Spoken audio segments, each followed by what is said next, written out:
and he he's got documents. He's got things that, and this is how much it spooked me, Nick. And I have not talked on the show about this at all. Okay. Uh, we did the show on Havana Syndrome, and I'm talking to one of my buddies, and I think it was 3 days after we did the show on Havana Syndrome, the CIA comes out and says Havana Syndrome did not originate in Russia. After Frank comes out and says, I have documents that show Havana Syndrome originates in Russia, that they use RF energy. The way I usually describe it quickly, the elevator pitch, I guess. Yes, the elevator pitch. A guy discovers that he lives in a computer-generated reality, and that by manipulating this file that he's found, that he can change the nature of reality. And he immediately makes such a huge mess that he ends up escaping to the distant past, to medieval England, to hide out basically until the heat is off. And he figures he'll disguise himself as a wizard back there, using his ability to manipulate reality.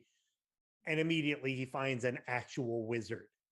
And then, discovering things about that wizard and about how the world works back there, that's where the story begins to unfold. Yes, you were asking about the licensing process.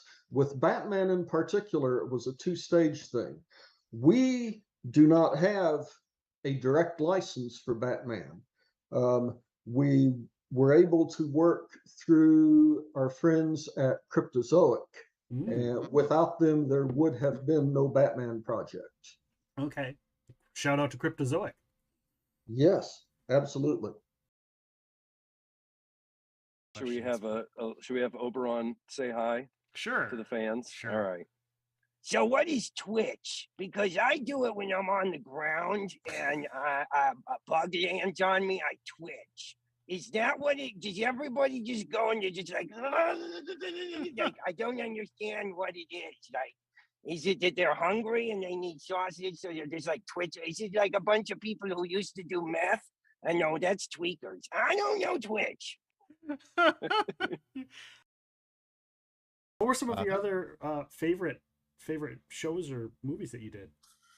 Well, I just did an episode of 911 that was incredible fun to do.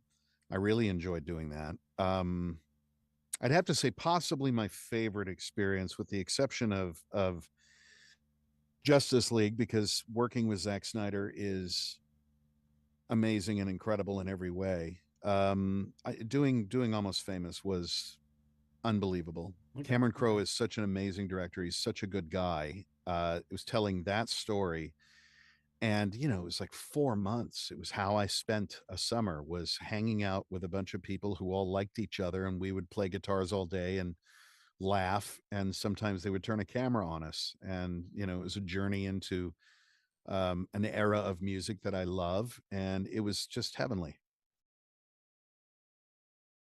They premiered this song in concert at a convention I was at PAX East, and they showed the video of it, and I was watching it and I was like, that's a really good idea for a game. And so for the rest of the concert, I spent just sort of thinking about this game that was, coming into my head.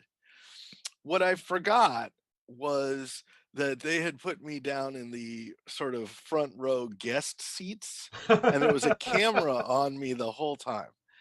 And so what would happen was you would see, Paul and Storm on stage, and then they'd cut to the crowd in this guest area, and everybody would be laughing and having a great time. And I'd just be sitting there going,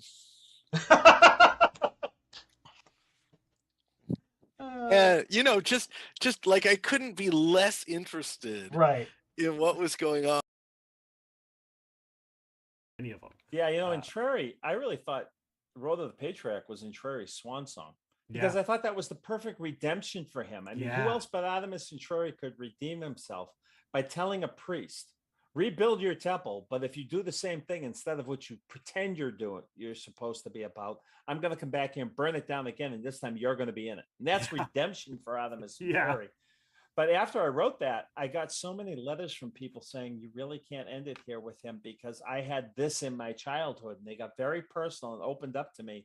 And they said, I need to see him surviving and redeemed and happy. Yeah. I need to see Artemis Centauri looking in a mirror where he doesn't hate what he sees. Yeah. And so I kept him around, and I was glad I did because I just adore the character. And Joe Axel's Joe Axel. He's not going there. Yeah, right. I mean, hey, I want to do your books, or did somebody else kind of connect you to? He actually rescued me from Bahrain when he was in his army days. Okay.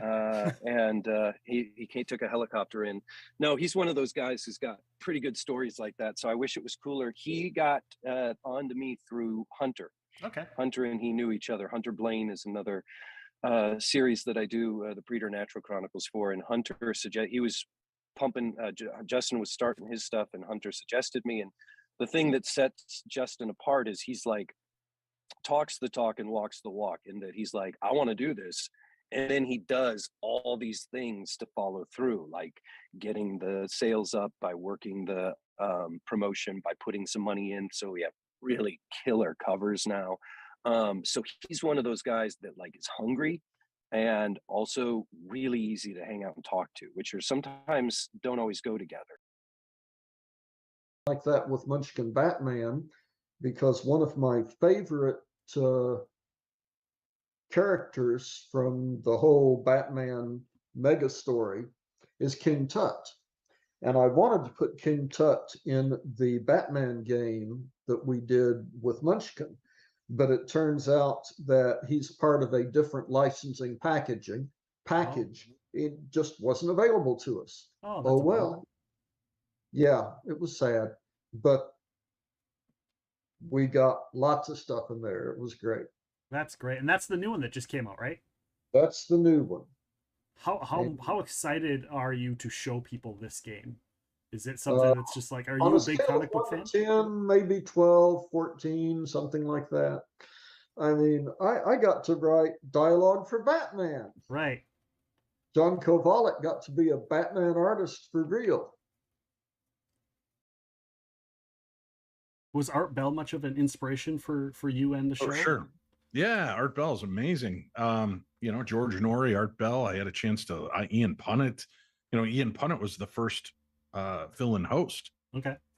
For Art Bell, and then they brought George Norrie in, and I'm friends with Ian, and Ian's the one that recommended me to Coast, so I got to fill in for 5 years, and then that led me to the opportunity to take over Midnight in the Desert, Art Bell's final show. Yeah. And for what it's worth, I'm the only other host in the world besides Art Bell that hosted Coast to Coast and Midnight in the Desert. So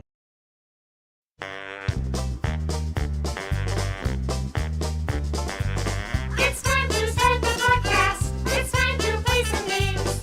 It's time to have some fun here on the Epic Show tonight. We'll see some off the pod here, enjoy some great alerts.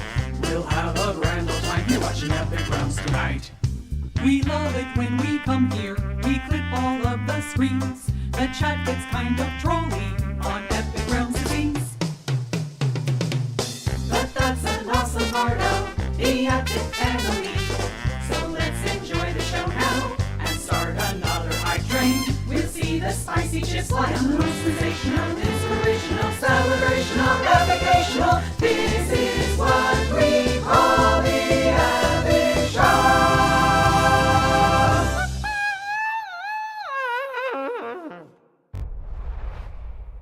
Hello, everybody. Welcome on in. Thank you for being here. Thank you for joining us. Welcome to a game called DRAGONBANE. We'll get into the details about the game, how it's set up, and everything here in a bit.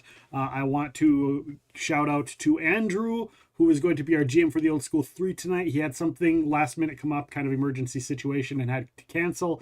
And we scrambled and we got you something else. Bryan, aka Rockheim, has stepped forth to GM something, and I know he's been talking about doing some one-shots and some other RPG systems here and there on stream, and today he's like, last minute stepped, is like, we'll do this right now, and it's like, okay, let's do it, and we kind of hashed out over the course of the day kind of how it was going to work and what we're going to kind of do, and we're kind of winging it, guys. We're kind of winging it. So welcome on in to the game known as Dragonbane. You'll see three very familiar faces here. Myself, Matt, aka Zine, and Bryan, aka Brockheim. You will see a name you recognize as Seven-Tail Fox. You can go follow him over on Twitch as Seven-Tail Fox. And that is Kit, who is also joining us today. Also, again, like, hey, we're going to bring him on, and he's going to play and hang out with us and do stuff too. So if you like VTube streams, go ahead and check out Seven-Tail Fox. Amazing friend of ours. Known him for years, and I'm super glad to have him here. So thank you guys for being part of this. Thank you for the last minute. And of course, Bryan, thank you for thrusting yourself on the sword for this game. It's very exciting. So tell us a little bit about the game. Tell us what we're going to expect, and we'll ask you a shit ton of questions, and I'm sure the chat might have questions as well. And of course, this is the first time Rockheim stream GMing on the stream. He's played in a billion games. He's role played here a bunch. So you get a treat to see the OG Bryan GMing on stream here. I think he's been GMing almost. He's been definitely GMing longer than me. I don't know if he's been GMing longer than Matt or about the same time, but it's pretty damn close. So, yeah, I mean, since I was a youngin, I don't know as far as exact time frame, but Star Wars, West End games, pop my cherry. Anyway, but that's neither here nor there. So welcome everyone. Just a couple of quick things. We do have a couple of channel rewards for sending in the coins of the realm for like healing or giving a reroll. So just let you know they are available, and when we get to that point, please feel free to use them. I'm gonna turn off my background real quick here for a second, just so that you can see. So this is the Dragonbane role-playing game. This is like the cover to the box set here. And it's distributed by Free League Publishing. It is the current edition of I guess like a Swedish role-playing game that's been around for like since the 80s. It definitely taps into, I feel, for me at any rate, it definitely taps into a lot of like old school D&D vibes. And I like that the system is very simple for the most part. And so we'll kind of go into that, explain that a little bit here, just so that people have a little bit of background. Of course, as we dive into more specifics, we'll go through the rules there. But the basic premise of the game, you've got so if you played D&D or Pathfinder, you'll see a lot of similarities in that you've got your 6 stats, your strength, con, instead of dexterity, they got agility, intelligence, willpower for wisdom or whatever, and charisma, but the kind of the basic sort of thing. And you do actually use a D20 for the game. You're going to see us. I've got a thing set up in Roll20 so you can kind of use the mechanics in Roll20, but it uses all your normal polyhedral dice that you're used to using. And that's about where some of the similarities end. So the way this system is set up is you're actually trying to roll below your skill or ability, whatever that may be. So a natural 1 is considered a critical success or a dragon roll, and a natural 20 is considered a critical failure or fumble or a demon roll. And then, much like D&D, it has, especially 5th edition, where they have the advantage-disadvantage mechanic, where you can roll, if you have advantage, you roll and take the better, or disadvantage roll, take the worse. They have a similar setup here. They call it boons and banes, but it's kind of the same premise. I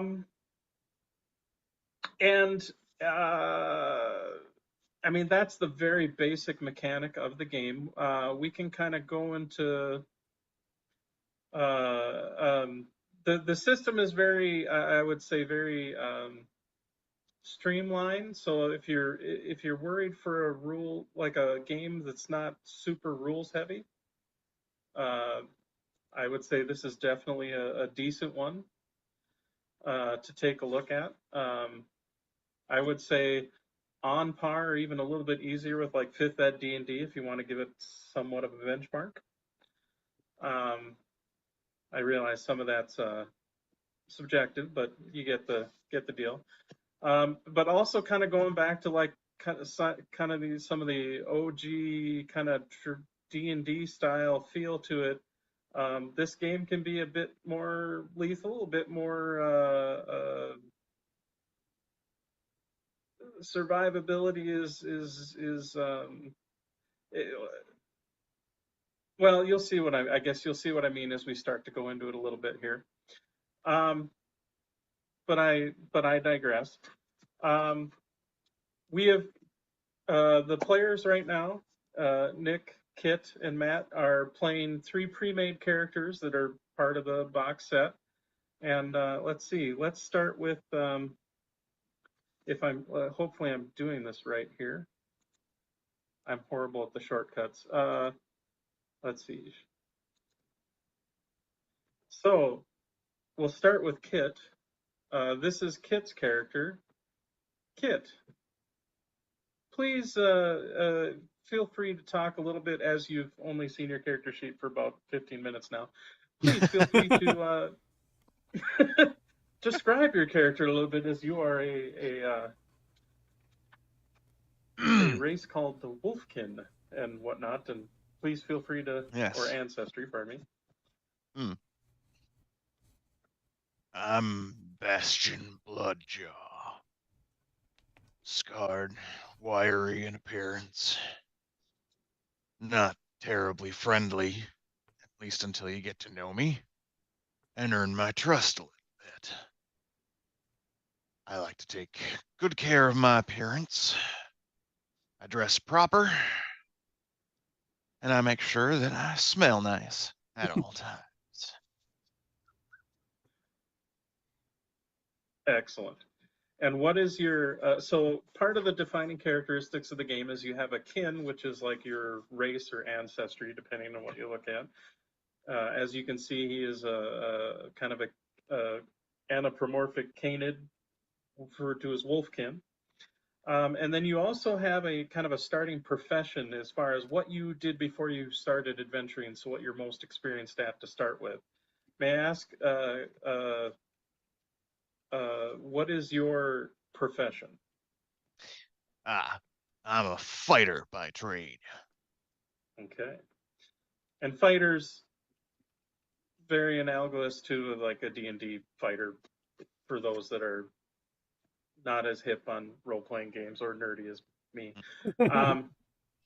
I've worked as a mercenary, gladiator, caravan, escort, guardsman, that sort of work. Fair enough. All the above. All right. Chat has So redeemed then a I'm gonna- dice reroll for the first baddie that attacks Kit. The first baddie that attacks Kit. Okay, that's Write I'm that not down. sure I deserved that. Write that down. Van Wilder. Just be lucky that it's not a fame and fortune card. All right. And then, so then I'm going to click on the next person here real quick,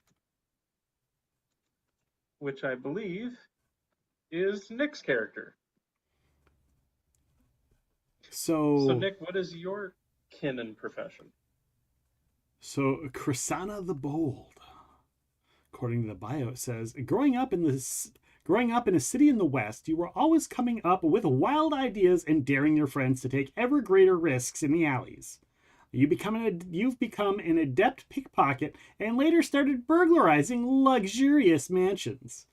You were caught and thrown in prison, but escaped shortly thereafter. Now, you keep clear of the city, always looking for new challenges and experiences together with a party of adventurers. You're currently on your way to the Misty Vales, which is said to offer plenty of both. So, there you go. I don't know what, so kin is halfling, and I don't know how that translates, if it's just the same as everything else, halfling. Pretty much the same to what you would think of for a D&D halfling, yeah. Gotcha. Or Tolkien something or another. She Half a fulling and twice as a quarterling. Right. She is age categorized as young, and she is a profession of thief innocent face with a shrewd, consistently observing eyes, light and silent on her feet, and you see the opportunity in any situation. Well, there you go. That's right. And I'm gonna slightly steal from our friend Seppi from Fight in a Box, because he has a character that has a voice that just, as soon as I saw the character, I was like, that just jumped out in my head, and I'm just gonna alter it because my voice is different than Seppi's, but kind of a similar feel there. Sure.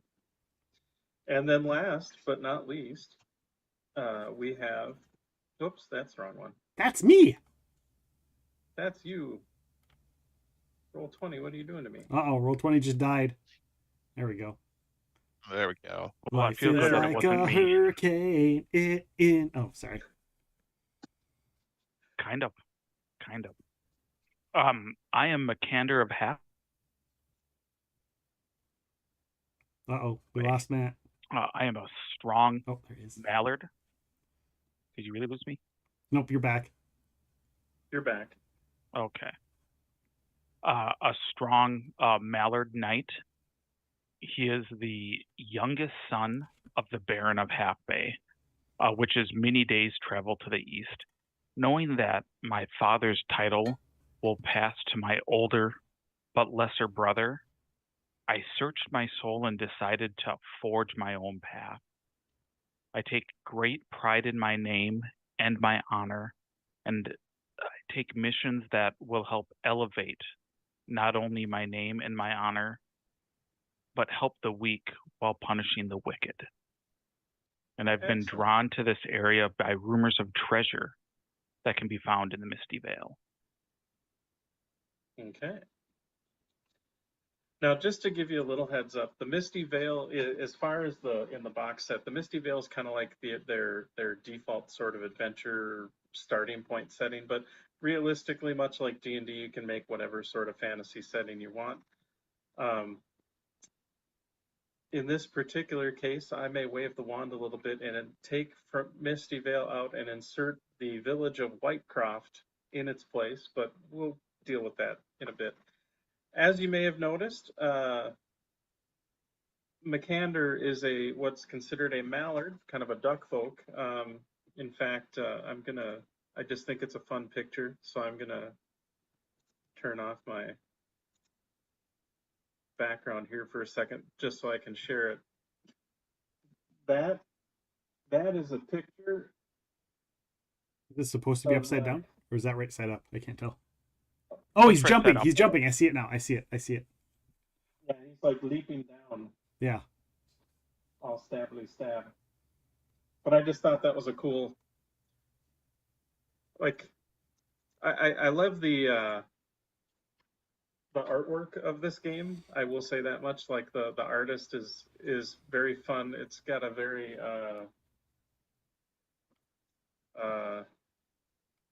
kind of reminds me a little bit of Tony DiTerlizzi, if you like fantasy artists. But very fun. So, going back to the game, the three of you, just to roll things along here, were hired of sorts to visit a town kind of on the frontier of the Empire of Karn. Definitely in a more rough and tumble area, but a village that is important to. They do a lot of transporting lumber deeper into the empire, the ever building and expanding empire.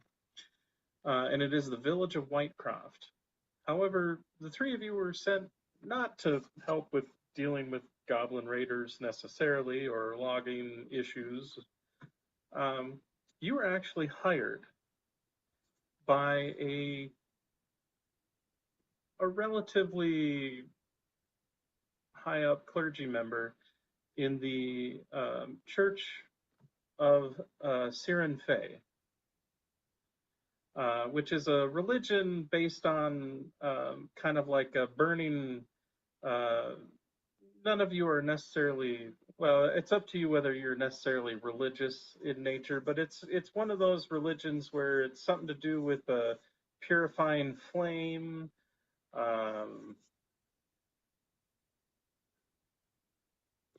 You don't really know much more than that unless you want to. If you want to make a like a myths and legends roll, to see if you know more, you sure can. Like to do so.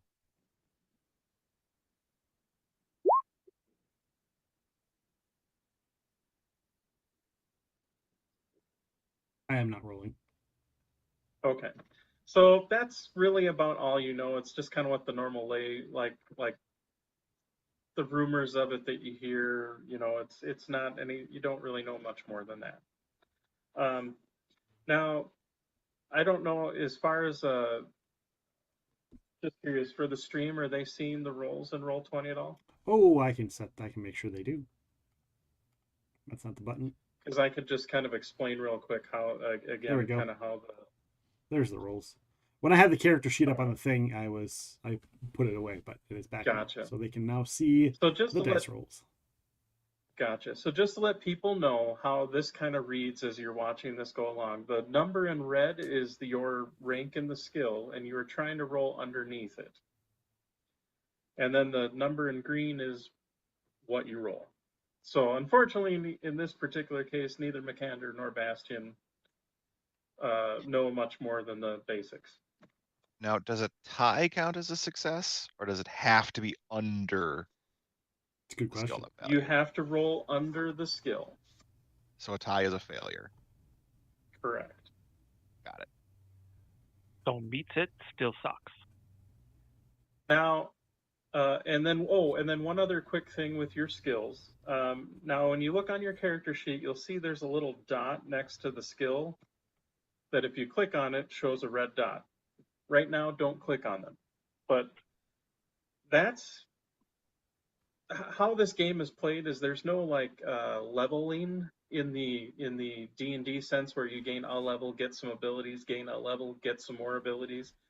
The way this system works is that usually at the end of every adventure, you'll get to pick a number of skills based on the game master whim, usually 3 to 5, and put a dot basically in that mark. So that's a skill that you want to level up, so to speak. And then what happens is you roll a d20 and you have to roll higher than your skill. And if you roll higher, then it goes up by 1. So it's kind of like Call of Cthulhu. And they might have been, I don't know if they do, if Free League does Cthulhu. I guess I haven't played Cthulhu myself. That's not from Free League, no. That's Chaos Team Games. Okay. Fair enough. Now, if you roll, another thing that allows you to level up skills, so to speak, is that if you roll a natural 20 or a natural 1, that also automatically puts a check mark by that skill. Nice. If you wait, say that again. If you roll a natural 1, okay, or a natural 20, okay. So if you critically fail or critically succeed, that also allows you to put a check mark next to that skill, and as far as you guys doing the Roll20, it's going to automatically put that dot in there. That makes sense, because like if you fail, it's like you learn something, and if you do really awesome, you learn something. Exactly. It's like that aha moment, like, oh, I got this. I'm really good at this. Exactly. So I thought that was also kind of a fun dynamic because it's like, right. Those interested in the game, there's a link in chat, by the way. Oh, sweet. Awesome. Perfect. So as you are traveling to the town of Whitecroft, and you're admittedly on foot because you're relatively broke adventurers, you come across this somewhat disturbing bridge made out of some ginormous creature's spine. You see several chains kind of suspending it above a fairly rapidly moving river. And you see that it actually appears that there are two expanses, two lengths of this sort of crazy sort of spine crafted bridge. And you get about as far as you are right now. And when ultimately you hear a kind of a gravelly voice say, "Stop right there. Drop your weapons, and you might even live through this. Cough up your gold too. Silver and copper. All of it." And you see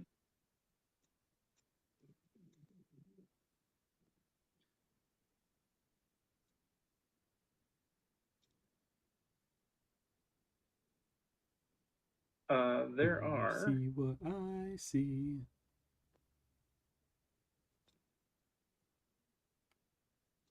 kind of popping out of the shadows a little bit, or around behind. You see, it looks like a pair of three goblins, and let me. Wearing various bits and pieces of armor. That looks very kind of makeshift and patchworked together. You see the one standing in front of you has, I believe, a spear, like a long spear, and then the two behind that one have little short bows, and they are all. Can you tell us? They are all what an idea of how these creatures are looked upon in this existence? Are they like, like they are in most other games, or it's like it's a fucking goblin, or is it like Pathfinder? Because the way they're portrayed in some D&D, it's like, oh, that's funny, but sometimes in Pathfinder, it's like, dear God, those things are fucking scary, especially at lower levels. Or is it, they're wearing armor, so the goblin folk. And to an extent, even orcs and I believe even ogres are kind of grouped together a little bit as far as those various kins or races into what's referred to as knightkin. And they, in general,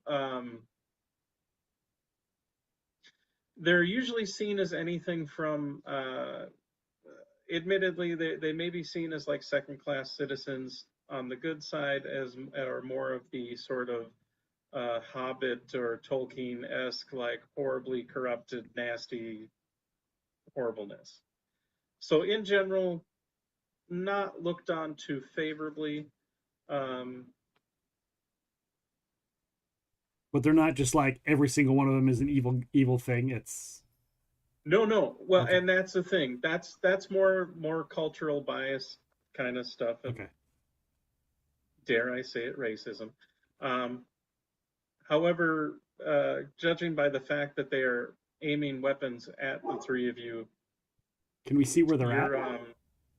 Yeah, they're up on the map. I think they should hopefully be on the token page. Do you see them? I see them. Oh, they're behind us. Oh, there's two bridges. There's two bridges. There are two bridges. So we crossed one bridge and now we're approaching the other bridge. Yes. Gotcha. Okay. So you were heading up from the south? Yeah. You've got to the... Sorry, hold on a second.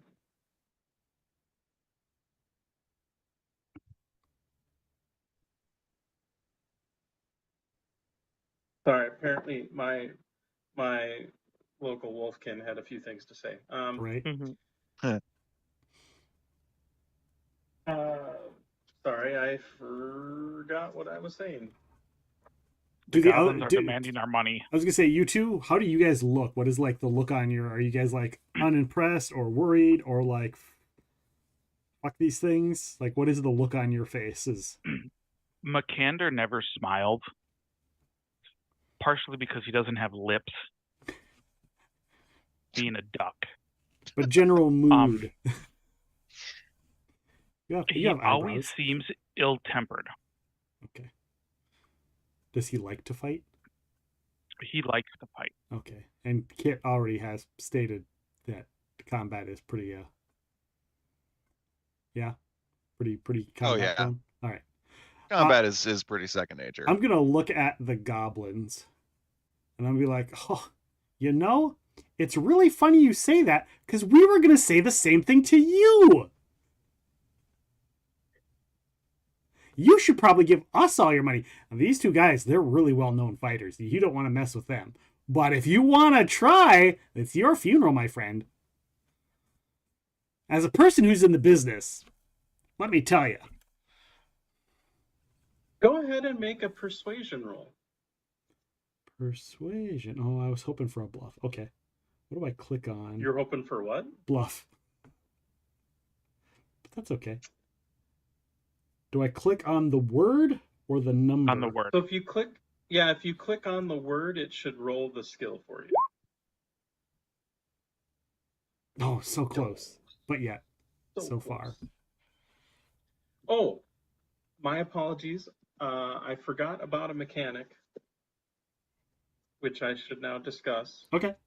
That's hopefully it's a mechanic in our favor. Well, so here's the deal. There is a thing called pushing a roll. If you fail a roll, you can attempt to push the roll where you re-roll immediately. But after you make the roll, you suffer a condition. And if you look on your character sheet, under each attribute at the top, there's a little clickable dot, and you'll see it has a description. So like under strength, it'll say exhausted. Sickly, dazed, angry. Gotcha. Exactly. So what happens is when you've clicked on that condition, anytime you're rolling a skill linked to that attribute, you roll with a bane. Meaning you roll twice and take the worst. Okay. There are, like, taking a rest can get rid of conditions. Like the bardic inspirational song can, I think, get rid of conditions, or a towering speech. So I mean, there are ways to get rid of it. Granted, because you're relatively new characters, because you're all basically starting characters. I don't know if any of you necessarily has those abilities. Hey, can I ask you a question real quick? You sure can. Because we want to roll low, right? Does that Correct. mean we want stats that are low? Like our skills should be low? Because if we want to... No, you want skills that are high because you're trying to roll under your skill. Yeah, but if your thing is a 14, you're a lot farther away from a 5 than you are if you have a 5. The 14 is the number you have to roll under. You have to roll under the 14 to succeed on a D20. Oh, that's your DC. I thought, okay. Yeah. I missed that part. I thought that was what okay. Yeah, so it works a little bit differently. The skill, the rank. So you're not plus or minus, it's just the straight die 20. Correct. Gotcha. The quote unquote plus or minus is like if you're doing something with, if I feel as a game master it should be extra difficult, I could say roll with a bane, which means you roll twice and take the higher. Or for that matter, if you got the drop on someone, I could say you roll with a boon and take the lower. Gotcha. Okay. Basically roll twice and take the lower. Yeah, Maeve was curious about the same thing. So. Yep. So you don't have to push a roll, but that option is there. The only time I think you cannot push a roll is on a death save. Can't a crit fail. Or a crit fail. So just to be aware of that, and then I think McCander, since you are a Mallard, you have an ability that allows you to become angry and get an extra roll, as well as a boon potentially or something like that. Yep. So extra roll. So because ducks are angry Yeah. apparently. Well, if you're if it's more like a goose, like a Canadian goose, I can't get my character sheet to show up on the actual Roll20 anymore. I have to pop it out to see it. I was hoping to show that on chat again, but Oh, gotcha. interesting. I can edit it, but I can't actually show it. Okay, well, oh well. I guess it's just pop out for me. So, because you rolled a 6, you did not roll under your persuasion. No. And admittedly, they wanted to kind of fight anyway. So you get the sense that your suggestion was not heeded, and so we are going to deal with the niche. How do I clear that real quick here? Oops. Sorry. My character has Flint and Tinder. She doesn't have OnlyFans, just Tinder. Oops, that's not what I want. I want to boo that, but I chuckled. She's a halfling, so it's just a little Tinder.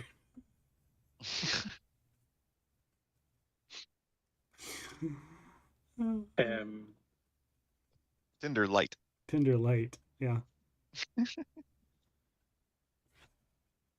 So here's how initiative works. And this is one of those things that even though I'm using the initiative counter,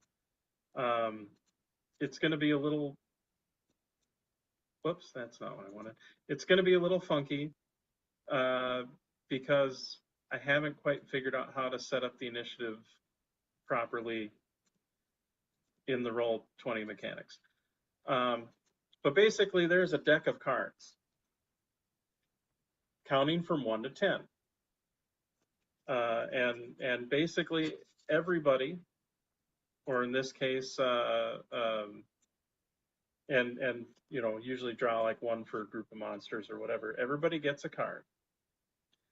And it goes from 1 to 10. Initiative is from 1 to 10. So if you want to go first, you want a lower card. Okay. So what I'm going to do is I'm going to kind of draw for everybody, primarily because it's easier. It's a little bit easier. And they don't have it in this thing where it says treasure deck. Nope, that treasure deck's something else. Don't worry about that for now. We'll worry about that in a moment. Okay. Provided you all survive. And for those that are watching, admittedly, I'm speed running through a little bit of this here and there because, of course, this is just kind of show how the game is played, and as well as to have fun. But right, we're kind of showing off a new game. So the first person I added to the initiative is Bastion, and I got a 1 for you. That's good, right? Nice. That is good. That means he goes first. For Kasana, I got an 8. And for Mikander, I got a 5. So I got that going, which is nice. That's right. For the Scouts, I got a 2. And for the Warrior, I got a 6. So, I'll sort. Now, how initiative works, now if we were playing at a table, you'd each have your initiative card in front of you, basically. And what happens is you go, again, in initiative order. If you want to delay, then you literally take your card and trade it with someone else. Okay. Who's higher up on initiative to take their spot in the initiative order. Interesting. So, like, as an example, Bastion, you are number 1, but say you wanted to delay and maybe let Mikander go first or something, you could swap the card with Mikander since he's higher in initiative. Can you do that at any point in time, or does it have to be like at the beginning or just before either of you go? When you get to your turn, so as an example, Mikander had a 5, and maybe Mikander, for some reason, wants to switch spots with you or go after you go or something, as an example. So 1 and 2 have already been done because we already went through 1, 2, 3, 4. in initiative order. So those actions have already taken place, but he could still trade up with you in this case, since you were an 8. And then basically you'd take his 5, he would take your 8, and then you would go since it was now on initiative step 5. Okay. I have another question. Admittedly, I have another question for you. So say I am number 1, right? Yes. And I go and I take my turn. Attack, right? Yep. And then we're on 5 and it's Matt's turn. Can I still swap with Matt and then I can attack again? Say he's like on the other side of the map? No, because you've already used your card. Okay, so you can't swap a used card. Right. So effectively, like, again, if we were playing at an actual tabletop, when you use your action, you flip your card over and the card is done. You've used your initiative.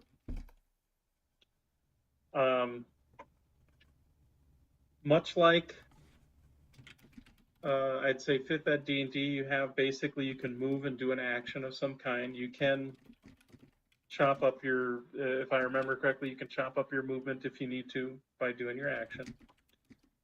You can also, so in this particular game system, the biggest way to not get damaged is typically not to get hit. And you have 2 different methods you can use to accomplish that, either by parrying with a weapon or dodging by evading. Now, in our example here, Nick, since you are you go at initiative 8, if the goblin attacks you, you can decide as a reaction to flip your card over to try to dodge or to parry. Okay. So that'll In keep which you. case, You won't get to go, but you've essentially dodged or got out of the way. Right. Okay. You're using your card to basically as a reaction to get out of the way. Okay. So that's a little Now, little as Deadlands. Kind of a little Deadlands-ish, yeah. Now there are some, as you level up and get more experience and get more of these things called heroic abilities, there are some heroic abilities that allow you to burn willpower points to make a parry or a dodge without actually eating up your action card. So, but for right now, you have what abilities you have. So, because you guys are still budding, starting adventurers. I realize that was a lot to go over, but hopefully at least I figure we'll start with this first round of combat and just kind of see as we go through. If you have any questions or whatever, let me know and we'll just kind of go through it. So I believe that would mean that I'm assuming Mr. Bastion Bloodjaw is first. Yes. Oh, also one last thing, sorry. Yeah. Squares are 2 meters. And I'm assuming each square is part 1 movement. so your movement is in meters. Okay. And the squares should be showing in meters. Yeah, there we go. So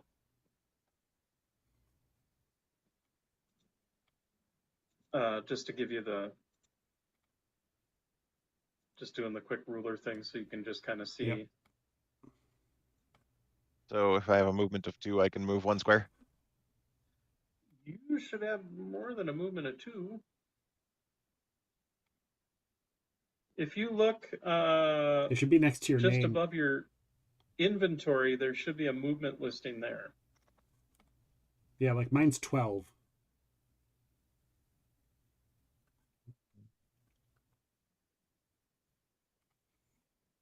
Because I'm pretty sure as a wolfkin, you move pretty quickly. Yeah, right above inventory, it says movement 2. I mean, it looks Let like I me can double type check. in it to Well, change how that about number, this? but And we'll change it in just a second here. Let's do this. What is your agility? 14. Okay, so as a, oops, that's the wrong book. That's the book I need. As a wolfkin, I believe you start with a movement of, I want to say 12. Yeah, you start at a 12, and then you said your agility was a 13? 14. 14. So that gives you an extra +2. So your movement should be a 14. Gotcha.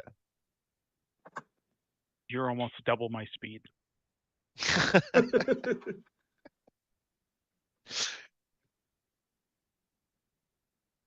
So the one up front here is the one with the spear. And the two behind it currently have short bows.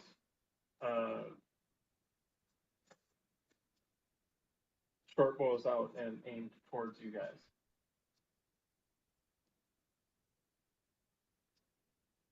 Do with that what you will. Well, with that, I think I am going to activate this ability called Hunting Instincts. Okay. And designate the Goblin Warrior in the frontier as my target. Okay. Click on the ability name there. Go to points. Counts as an action combat. Okay. You can follow that would the be... scent of your prey to full day. Okay. And then one, oh, nice. Okay. So while you're hunting that prey, you can spend 1 willpower point to get a boon on your attack roll against it. Yep. That's cool. So now that is your action because we are technically in combat. Is there, did you want to move anywhere?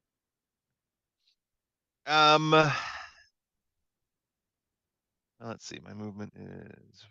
Now, just to let you know, the Goblin Warrior has a long spear, which has the same reach as your long spear, which is actually 4 meters. Okay. Just to let you know. Yeah. I am actually going to stay here because I've got pretty good movement speed. So I think if I need to, I can get up to him and shank him. He shouldn't be able to get to me and shank me. So we're going to hold position here. We're just going to have our spear at the ready. Okay. So that takes care of initiative 1. So then it is the Goblin Scouts. Truth be told, they see an intimidating looking a guy in plate mail and a scary wolf guy. So I think they're going to attack. They're going to each make an attack. One on each of you, basically. On one on McCander and the other on Bastion. I don't need to. Come on. So the first one misses. I didn't say specifically, so I'll say that was to Bastion. Because I'll go from left to right. The second one also missed because apparently they are peeing their pants. That's right. Goblins. They I am quite terrified. Which is nothing normal. They missed. Nothing, or that's something normal for goblins, right? Probably. You don't know. I mean, they do smell bad in general. Now we know. And then they're gonna.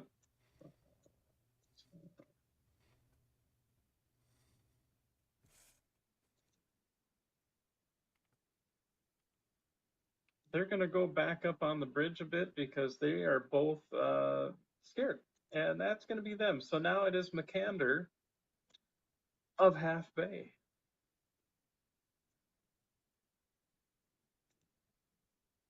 They've got their plate mail armor pants on backwards, so they don't have an opening. So they're just like, that's why they poop themselves. But they can poop just fine. And just to let you know, too, some of the actions you can take there, I don't have a little chart that I can throw on the screen real quick here, but you can do, as your action, do a dash to effectively double move if you want to.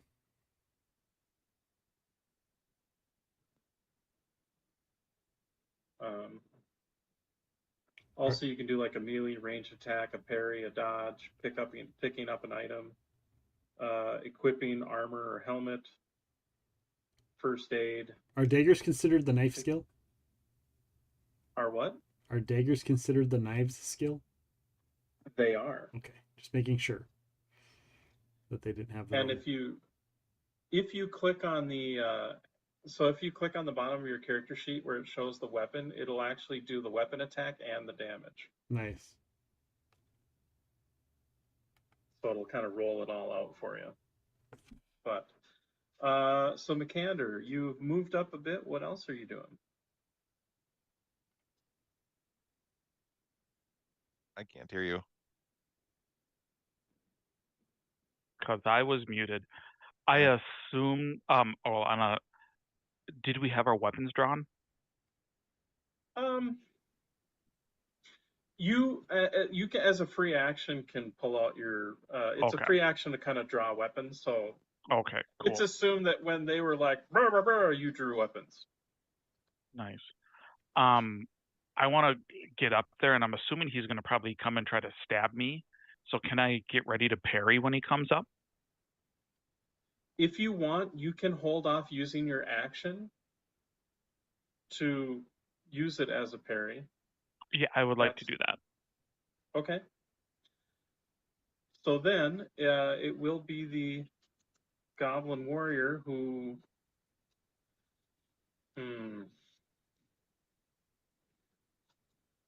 You know what?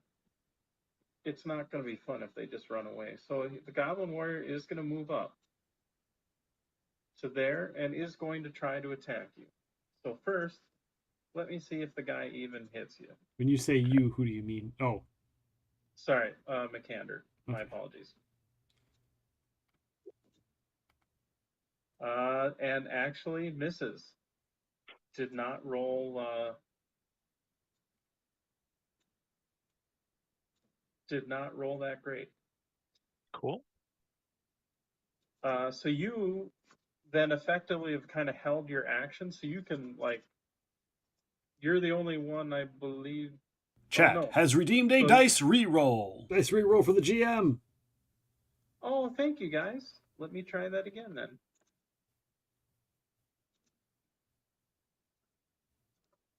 Oh, that's right. I had a reroll versus Kit. I have to remember that for next time too. Oh God, that's right. Still did not. Oh no! That is a crit. Cool. So now I can roll my parry. Now you'll want to roll your parry. Hey, the bad guy gets to put a dot in that since he rolled a crit. Then I just roll my battle axe skill, correct? Yes. So how parry works?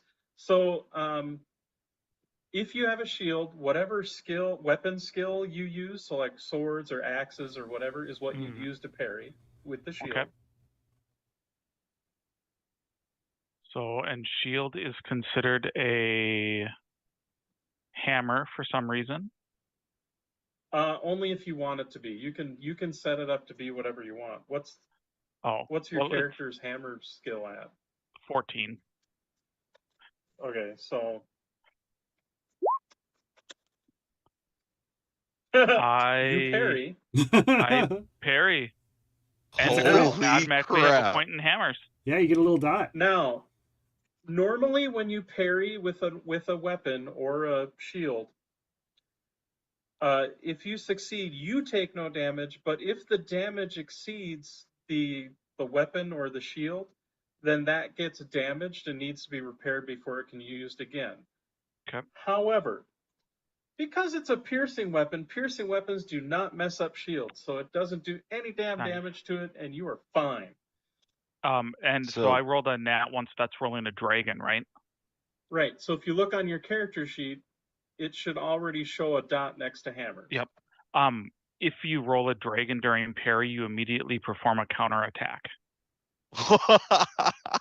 That is correct. Go ahead and make your attack roll. Oh. Is that an ability that you have, or is that just in general? That's just in general. That's just in general.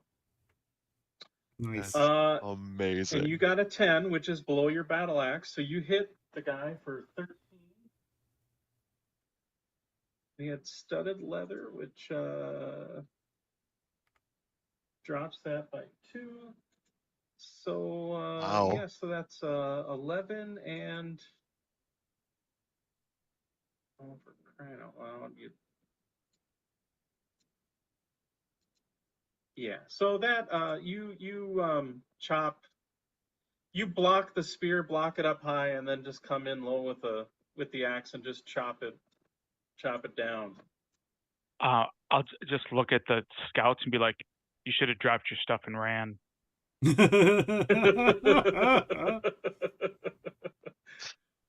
All right. So well, I can actually remove the Goblin Warrior. So then it would be Chrisana, you are next. So each, let me just measure. So that's okay. So each square is 2. 2, 4, 6, 8, 10.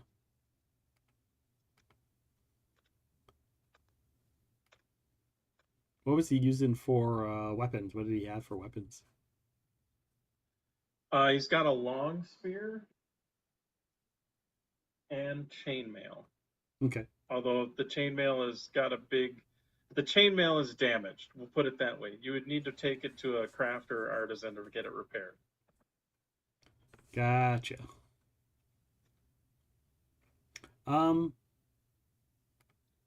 If you want to take your, that's what you see immediately. If you want to take your action to search, you can roll a spot hidden roll. Sure, I'll do a spot hidden roll. Okay. I did not roll under my 12. You did not. So you do not find anything else. You see, like its pouch, which at first you thought had coins in it, when you open it up, has some moldy wafers, like yeah.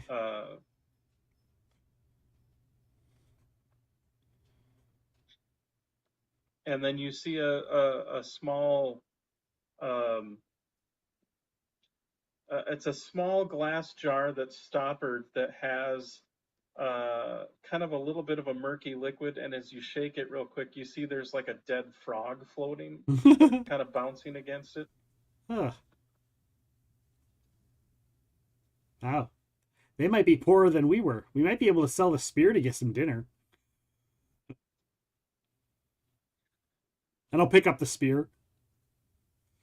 Okay. If I can. If that's an action. You sure can. May I ask how many? So normally you can have on hand 3 weapons.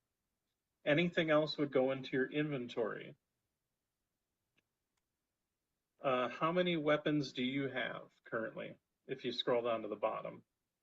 In the actual weapons listing, it says knife, Correct. dagger.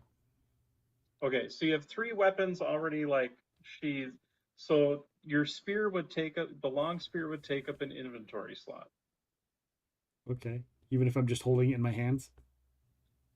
Because you're technically not holding it in your hands, you're packing it away because you already got your daggers as far as the weapons that are ready. Either that or you effectively have to put a dagger in your inventory and then you can have the long spear. I will put a knife in my inventory and carry the long spear.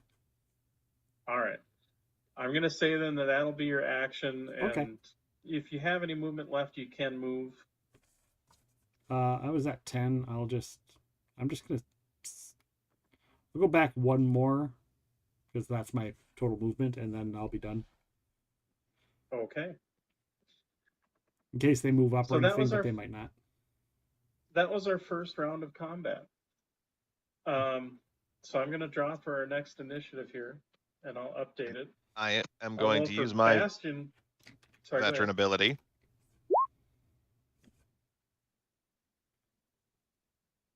Okay.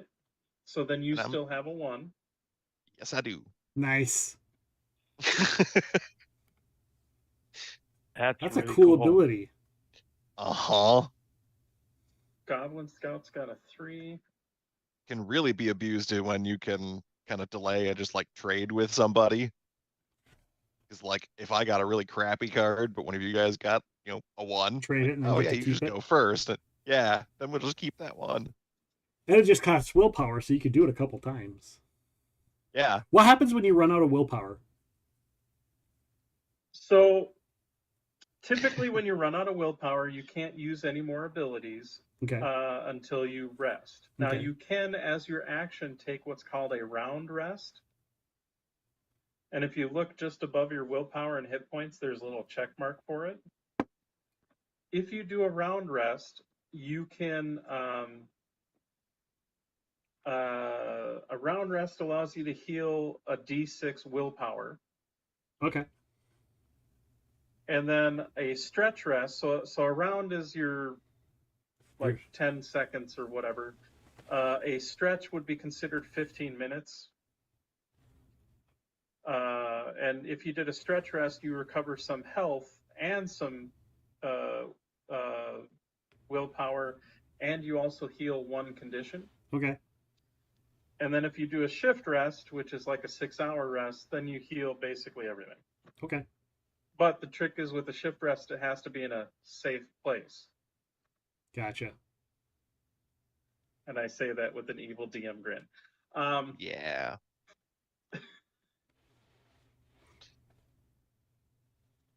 So Bastion. Yeah. Top of the round, it's you, baby. What you doing? Well, I'm realizing I probably should have moved a bit forward last round, but we're gonna see what we can do to make it up a little bit this round.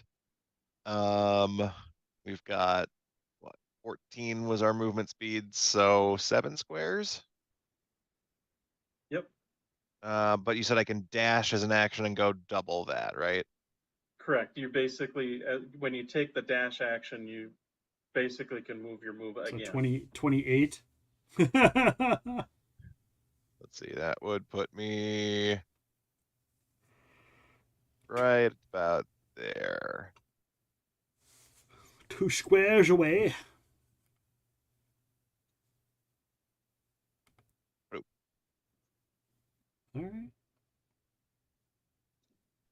Unfortunately, I'm not really going to be able to do anything else this turn because I had to dash, but maybe I can intimidate them into running away if this terrifying looking wolf man just suddenly sprints a quarter mile in 10 seconds and Gotcha. shaking a spear at them.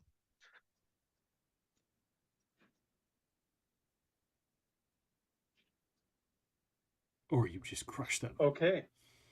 After Bastion is the Goblin Scouts.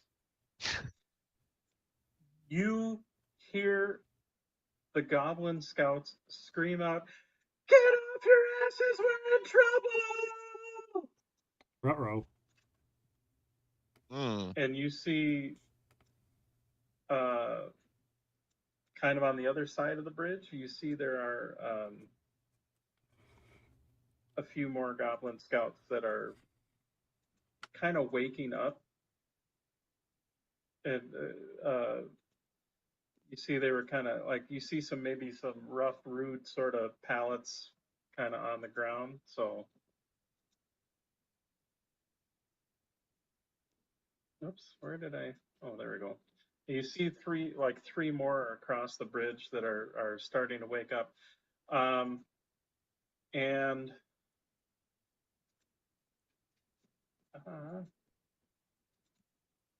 there we go. And then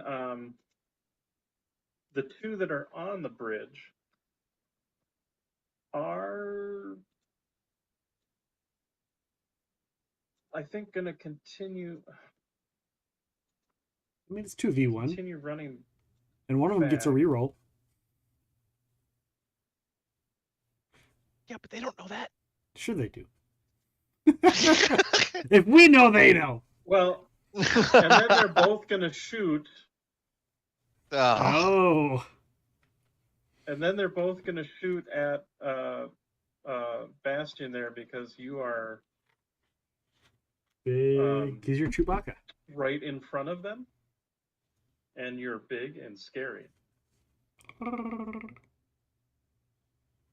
So I'm going to use my reroll so that I remember that I did that. And I can cross it off. All right. Glad to get rid of it. And then the second one is going to shoot at you. And I mean, they're at this point they are running. They're almost like just shooting over their heads, hoping the arrows will hit anywhere. More suppressing fire than actual targeted aim. Yeah, which doesn't really work so well with a bow. No. I will say the others that are across the way there, they're basically going to take their turn to wake up and get armed and be ready to fight should the case arise. Sure. And then it is McCander. Exciting move this turn. Normal move.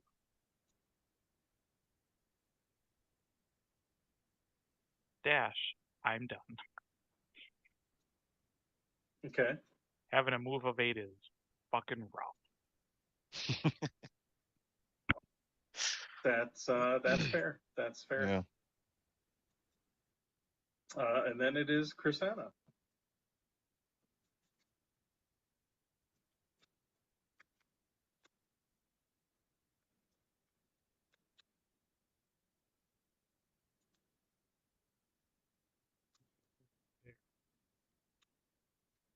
And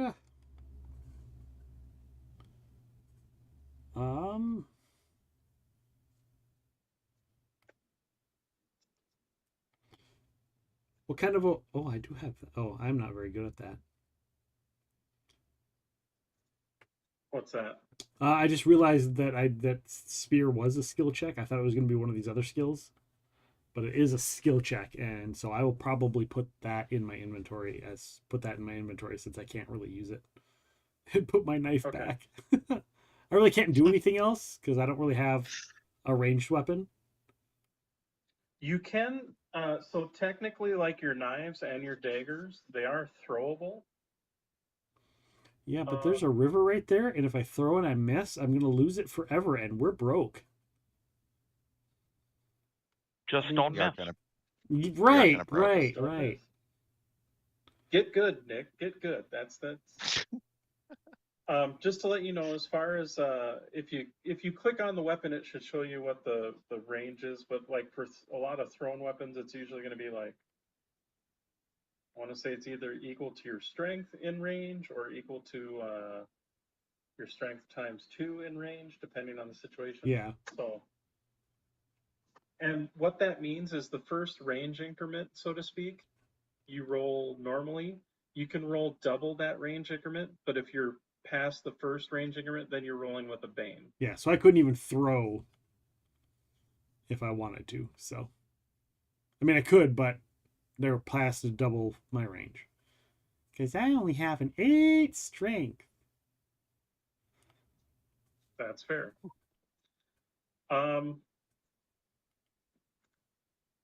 I believe then. Where do we see our inventory? Should be on the right. Like if you have your character sheet opened up, it should be on the right-hand side.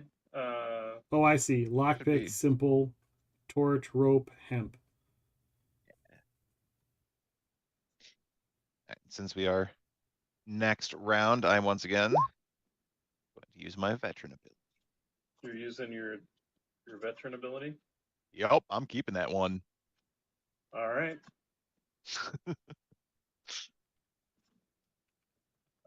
The Goblin Scouts did not roll well at all that time, so to speak. Let's see, McCander. McCander got the 8 this time.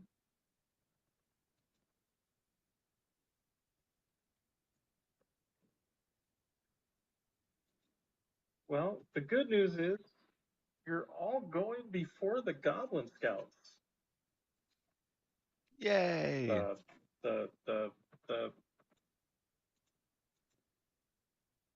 Actually, no, that's good news. There you go. Yeah. So Bastion, you are first. All right. We are going to Cry. I mean, make them cry. Let's see. I think I mean, only you're need already to kind of doing that. here, I think. Yeah, no. He's 7 squares, 6 squares, 5 squares. That's right.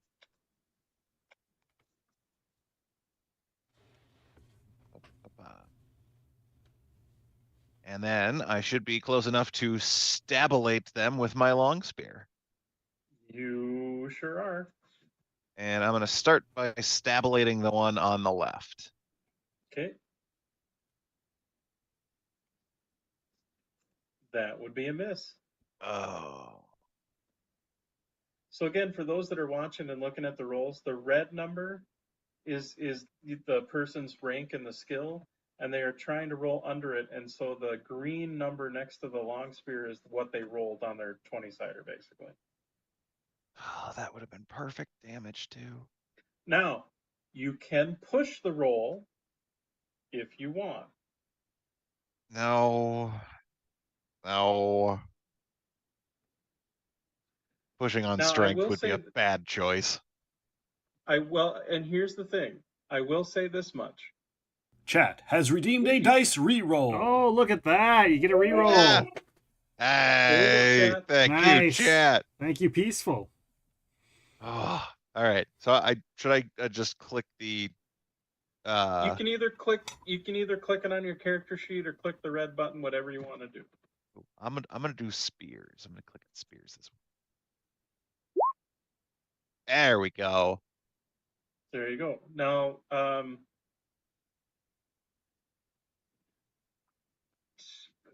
technically you should roll damage again though, because that the 16 didn't all count. right, all right. I will roll. But your 9 will hit.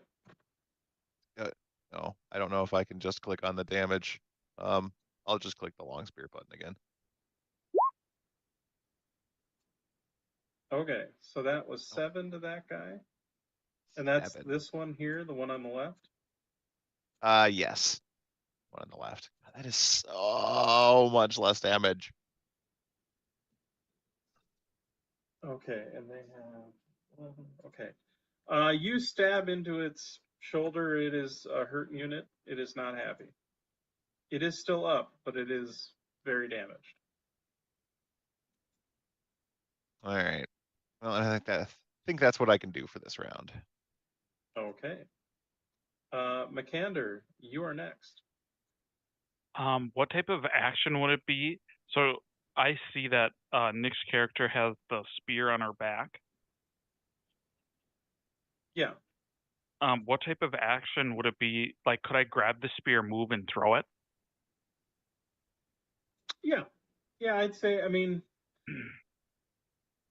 yeah, because I would say it's just kind of like, just sort of loosely tied, sort of strapped on a loop on her backpack. So yeah, you should be able to do that. Unless Nick wants to stop you from doing it, I would say you could probably do it as a free action without any issue. I was going to give it to one of you guys anyhow, so I figured. I'll move forward 4. Okay. And then I will throw it at this one. Now, the one this that's is already a hurt. long spear. Oh, I guess, yeah, can a long spear be thrown? Let me check. I don't Didn't think seem to so. have a long range on my sheet. It just said it had a range of 4. It has a Short range spear. of 4, so normally it would be considered a melee weapon. I will say this, however. I will allow you to roll it with a bane. Okay. That's the spear skill? The spear skill, yep. Oh my god! Nice! Oh wait, you gotta roll with the bane. Oh, but you still hit! Still You hit. Now, technically that one doesn't, if it we're popped moving up on your character sheet, knock it off, but you know. So what's the damage of a spear? A spear is long spear is 2d8. 2d8. Yeah, long spear is 2d8. And what's your agility bonus? Do you have an agility bonus? I have a strength bonus. Okay, so then that would, because spears are an agility weapon, so we should have both a damage bonus strength and damage bonus agility. It'd just be the 2d8. Yeah, damage bonus agility. But if he Yeah, doesn't, I don't have both. one though because his- my agility is his, low. his agility sucks. That's why he's so Oh, slow. got it. Well, that and I'm a duck. However, the guy takes 11 damage. And I apologize. Which one were you hitting? The one that was already hurt. The one that was already hurt? Yep. Yep. The That one priorly goes stabulated down. one. That one goes hella down. Excellent. Now, I will say that this is because the goblin weapons are of kind of crappy manufacture. If you roll a nat 1 or a natural 20 with the attack, you resolve the attack, but the weapon does become broken. Good to know. But only if you roll a nat 20 or nat 1. Just FYI. Not that it matters here. You hit them just fine. There's a spear. There's a spear sticking out of that one's chest. But are you doing anything else, McAnder? I have nothing else to do.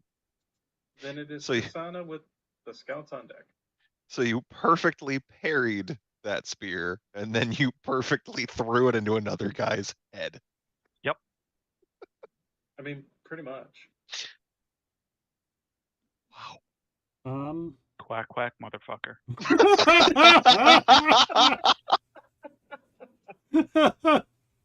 Please, somebody quick. Somebody clip that. clip that. That's the next Please. next Mithril breastplate alert. Mm-hmm. Yeah. I move up to there. And again, there's not a hell of a lot I can do. 2, 4, 6. Oh, they're just within. I think they're just within my throwing range.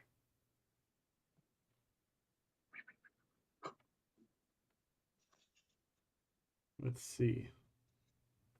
Range. Strength of 8. And they're within 8. 2, 4, 6, 8. They're within him. He's within 8. So that means you're not rolling with no bane. You're just rolling a straight roll. Yeah, so I will throw a knife. Okay. We ready? The guy on the right. Whip that thing out. Oh, you hit. Wow. Smack for 10. Nicely done. Yes, thank you. Boo this.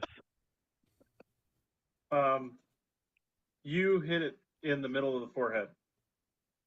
Oh, damn. And it just collapses to the ground because Bullseye! you did exactly the amount of damage needed to take it out. Good job. Then it's the scouts. They're gonna try shooting. I say try because I haven't been doing so good so far.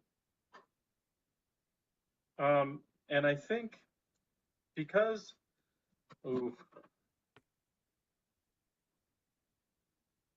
well, let's see here. I think they're going to start by, the first one's going to shoot at Bastion. I am the closest in the past so far. You are what? Oh, there we go. Damn, they're still. The second one is going to call that one an idiot and try shooting at you again. Hey, finally, I hit. So here's how armor works. Armor just subtracts from the damage. Oh. So Nice. do you have an armor rating? I have an armor rating of 2. Okay. So you've used your action already, right? Yes, because I rented a 1. Okay, so you can't try to evade. So you're going to take the damage, but you'll mark off your armor from the damage. Right. So you'll actually take 3 damage. And that's after subtracting the 2. Yeah. Ah. And then the third short bow Honestly, I think is going to go after the mallard and misses. And that is it for the Goblin Scouts. So then we'll Veteran time. How much Veteran willpower thing is does that pretty- use up? 1 point every time I use it. Wow. Only one. Yeah. And I mean, considering he doesn't have a ton of other offensive abilities, like just even having that's Right. pretty beautiful. Mm-hmm. Yeah. Hey, I mean, McCander's number does not change. Yay. the only other one that I have is the hunting instincts, which I'm Nice. regretting Shuffle using this up. now. Sorry, I'm gonna. And that one reshuffle this costs here. 3 to activate, plus an additional one every time I want to get the boon on the attack, which is really good if we're fighting something that's going to actually take a couple of hits and isn't going to go down in one blow like these things. Mm-hmm. Right. So might as well spend the points on veteran. Yeah. Absolutely. All right, there we go. So McCander got a 10. Prasanna got a 9. It was a learning lesson. Yes, peaceful. Definitely a And the- learning lesson. Goblin's got a 2.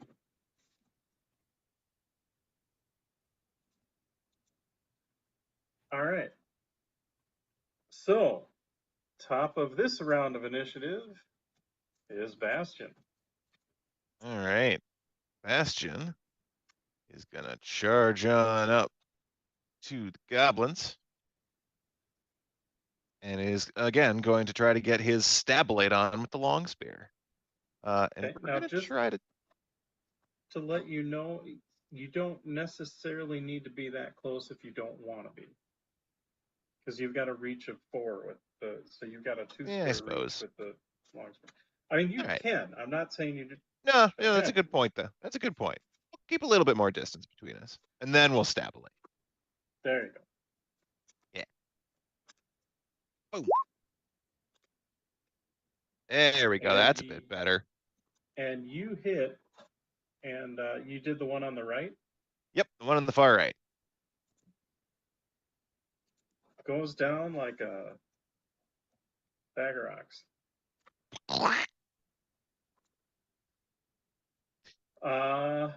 And you moved and attacked. I guess that's about it. Would I be able to use that kind of last point of movement at this point? Yeah. Oh, yeah. If you still have a Okay. square movement, you can move. Yep.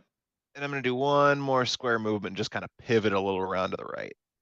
Ah, okay. Start to get a little bit more of a little flanky flank on. That's fair. So then it is the Goblin Scouts.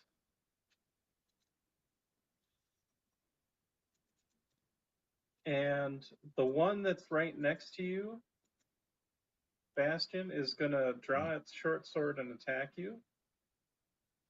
Ooh. Still missed. All right. And the other one is going to Now, if I'm not mistaken, that move- one with the short sword would have to step up to me to attack me with that short sword, yeah? sorry, it will move up and do that. Yes. That's right. Come closer, I'm running goblin. everything off my laptop. He's coming- My screen space is limited. Kid, he's coming for you. I know, he's coming closer. That means he's less likely to get away. And then Get it? Because you're a wolf for well, you. actually runs up, takes a swing, squeals when it misses completely, and then is going to go bop, bop, bop, and back up. And should back up one more. And then the other one kind of backs up and is going to take a scared shot at you as well, Bastion, because you're right there. Hmm. And that one will potentially hit. Or no, that does hit. Oh, no. Yep. And that one is actually going to do, that one stings a little closer to home. That one's going to be 7 damage and then minus your armor. Okay. And -2, so 5. Ow.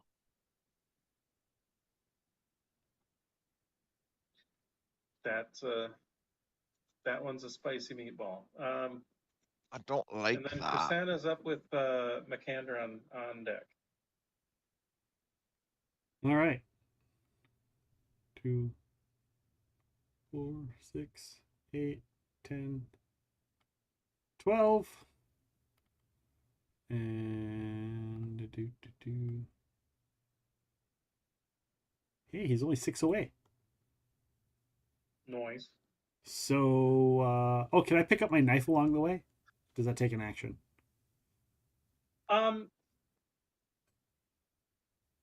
No, I'd say I'll go rule of cool. Plus, I mean, it's not like the goblins holding onto it because they're dead. Yeah, So, yeah, just yeah, on you my pull way the through, knife just out. grab onto the thing and right out of the forehead.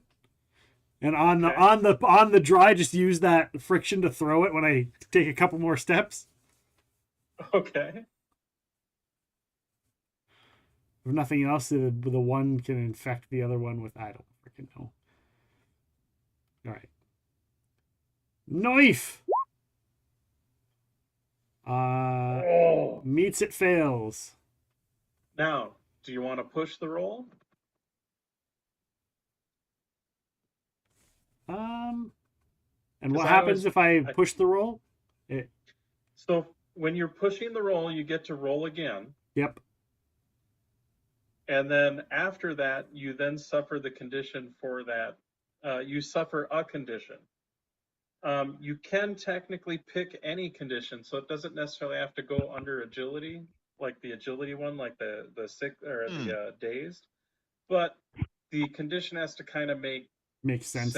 Okay, sounds good. That's kind of like the yeah, it's kind of like another the okay. It's kind of like the one by Fight in a Box, that game, the mechanical corners. Gotcha.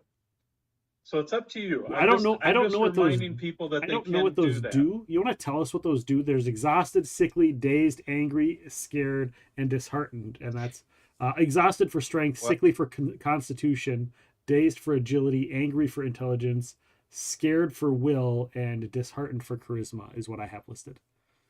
Well, so when you have that condition checked, whenever you roll a skill based off that attribute, you'll roll with a Bane.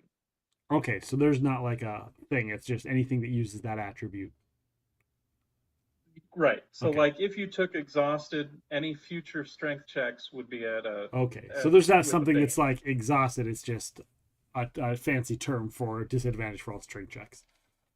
Right. Okay. I am not gonna push the roll because I mean with these two, it's 2v2 and these guys are fine. I'm just there for. Gotcha. I'm there for other things. Every once in a while, I can throw a knife in a forehead. So then, McAnder, you are next at the bottom of the round.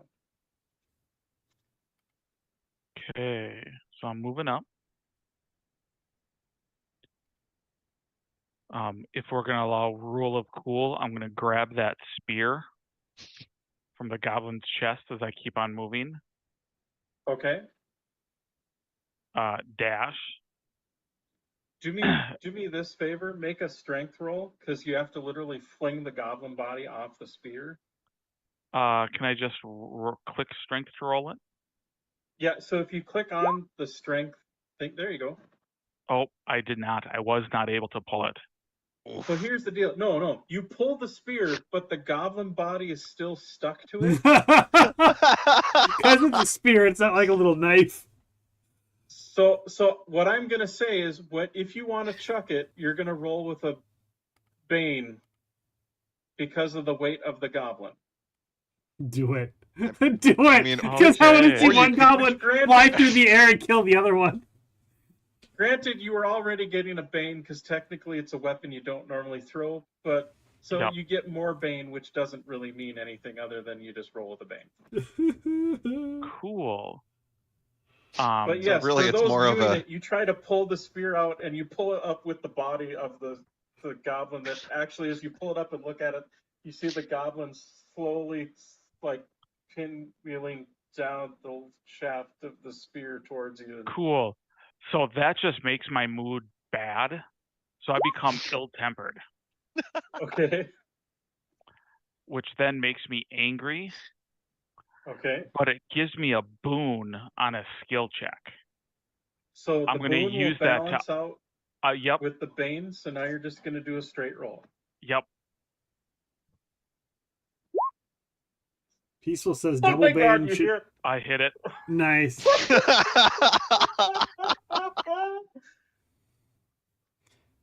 Peaceful says double bane should be a +1 on the roll.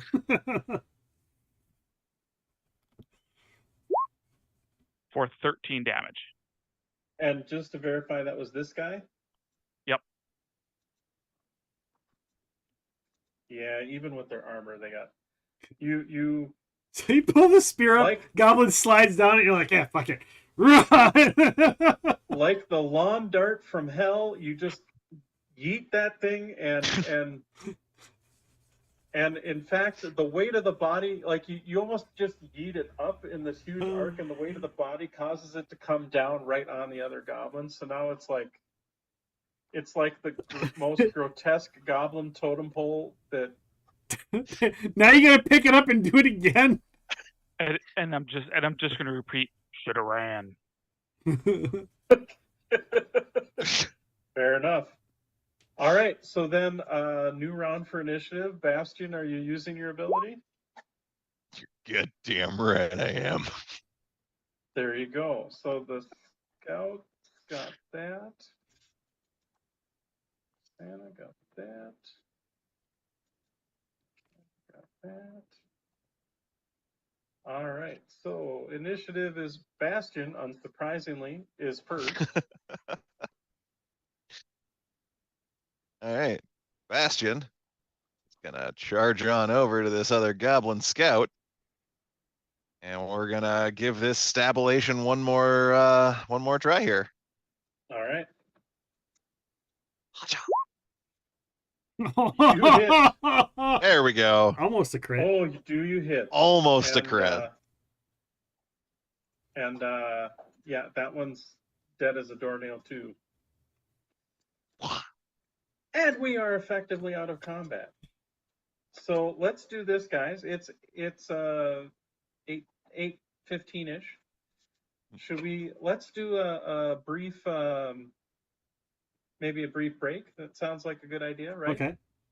Yeah, I think that's good. And then you're gonna set up Maybe for like a loot. do a 5-10 minute break, maybe. We and then, loot the bodies when we come back. and then you'll be able to do Loot the bodies on the floor. Loot the bodies on the floor. Nice. Yeah. All right, guys, we're going to take a quick break. Thank you for being here, everybody. I am also going to run a quick ad during the break. Please, please, please, if you're watching the stream, please stick around. Please keep us on one of your 2 tabs, because, of course, Twitch's new things are you can only have 2 tabs that count. So your 2 most recent tabs are what count on the stream. So I appreciate you guys being here and sticking around in the stream, lurking or watching or listening. I appreciate you all. We'll be back in just a little bit for more of Dragonbane when we return. Stick around.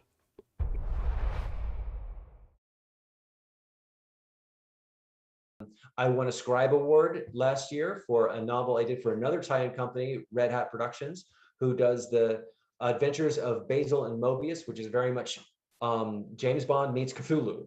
So it's Nice. really fun stuff. It's guns and monsters and fast cars and loose women, and it's just wonderful stuff. It's very, very campy and great. And I'm writing stuff with Eric Scott to be and Tim Zahn and Richard Lee Byers and Ryan Shippen, who's the creator of this fantastic world.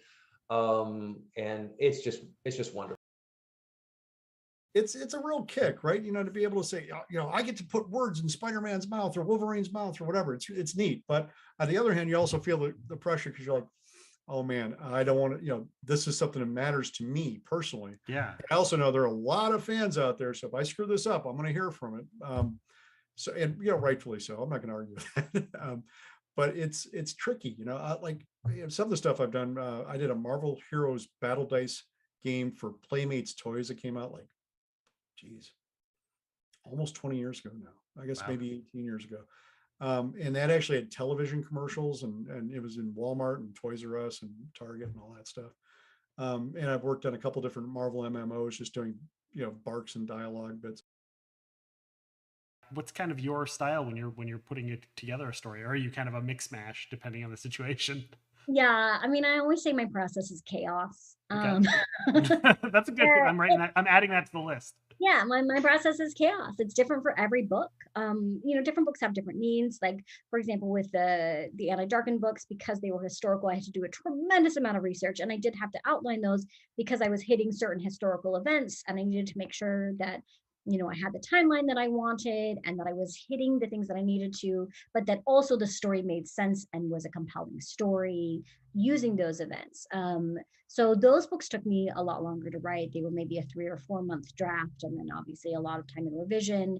Then you have things like The Dark Samples of Frankenstein, where I had the idea for a while, I had noodled around with things, and then once I actually figured out what the draft was, 7 days. They premiered this song in concert at a convention I was at PAX East, and they showed the video of it, and I was watching it and I was like, that's a really good idea for a game. And so for the rest of the concert, I spent just sort of thinking about this game that was, coming into my head.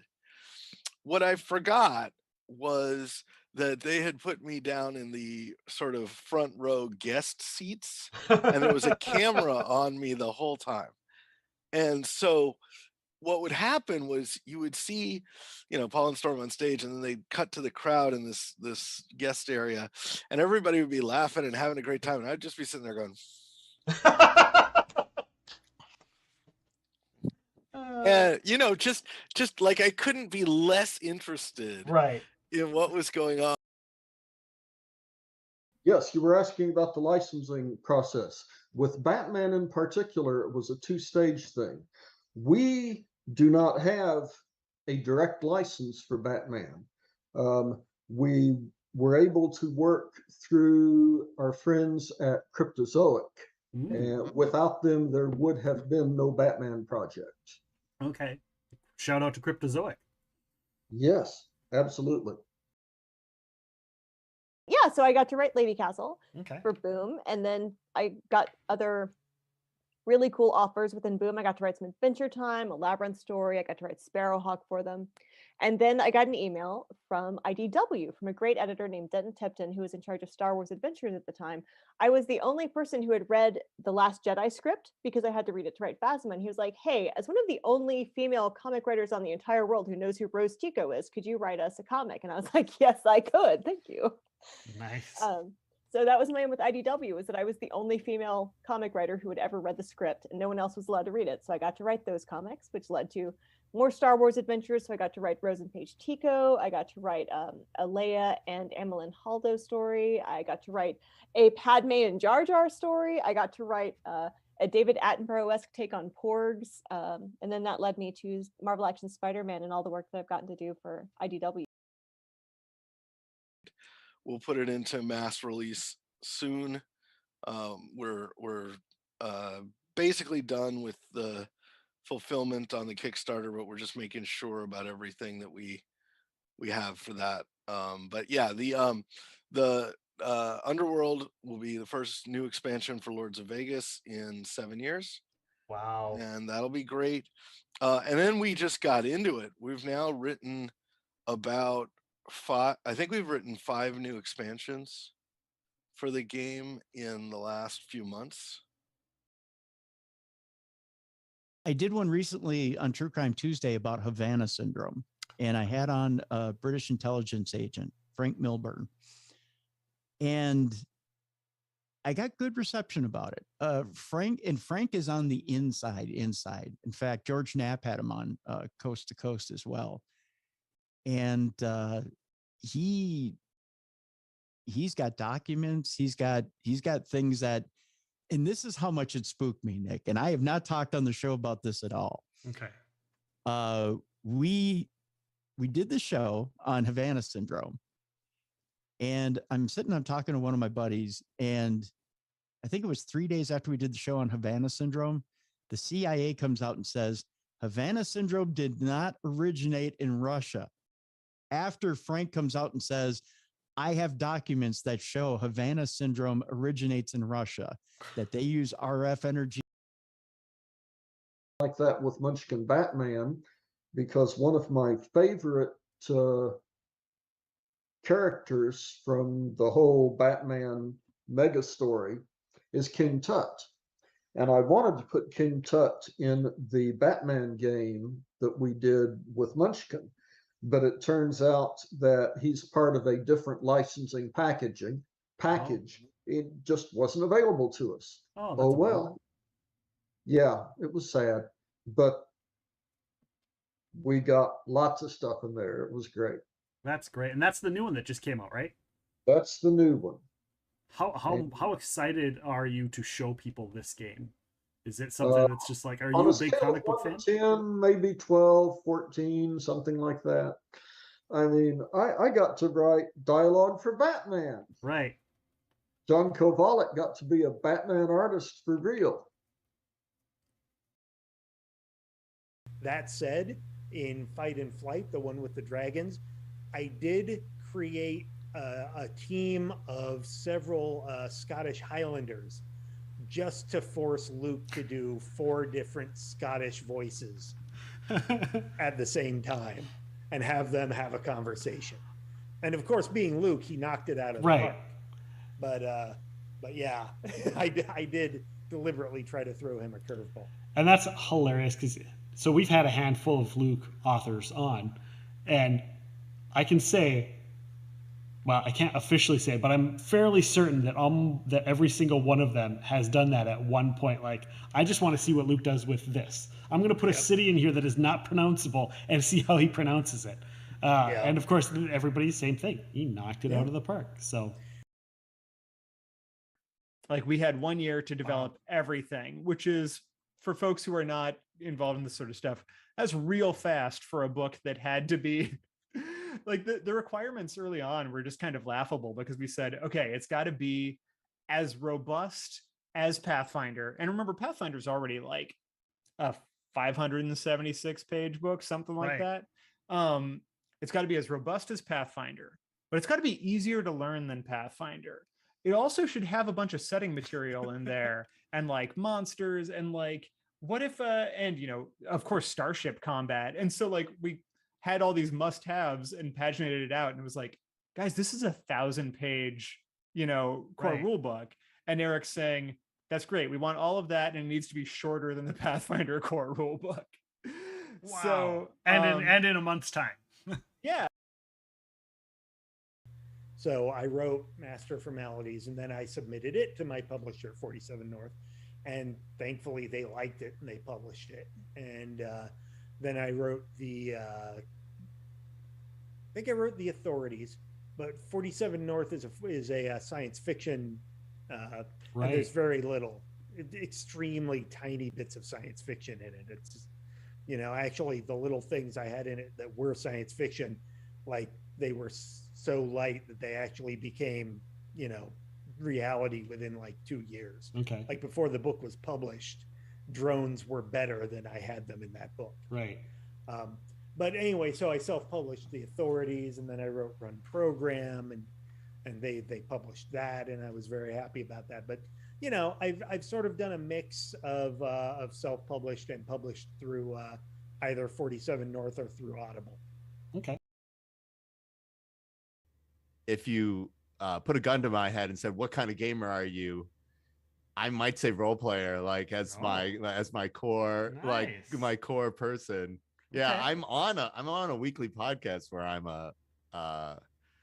an elf named Pyrex Starfinder. All right. What's the? Drop us the podcast. Let's play Oh yeah, it's D6 Generations role play 8 charisma. Okay. You betcha. And so he comes from the Northern Temple, and he might be a little ambiguous or a little socially confused. But oh yeah, the things he does is super. He makes sure that everybody feels the power of the Nord. So yeah, so that's I love Pyrex Star. I love being Pyrex. Cool. You have a favorite class you play in World of Warcraft? You know, I always have a favorite class that's different every week, which is why I Okay. have 4 level 70 characters waiting for the next expansion. Nice. I like the Warlock. I use my Warlock for soloing because they're so overpowered. It's insane. I use my Paladin as my gatherer for herbs and mining because a Paladin, you can't kill them. Yeah. They're boring. It's a protection Pally. You can't kill them. I'll stay alive. You're not going to kill me.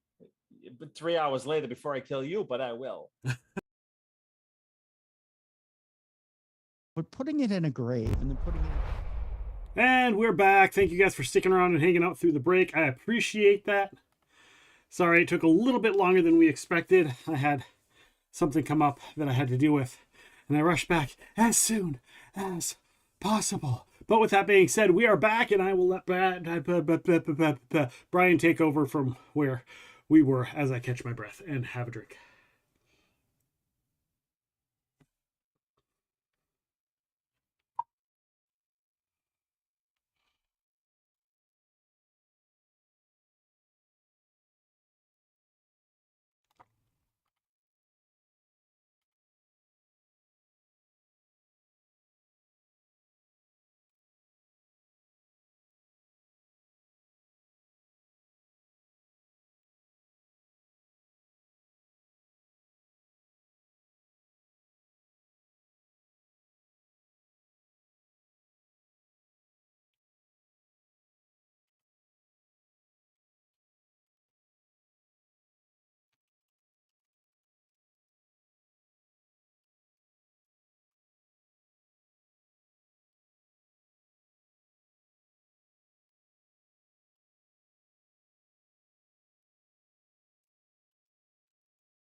And how many do we pick?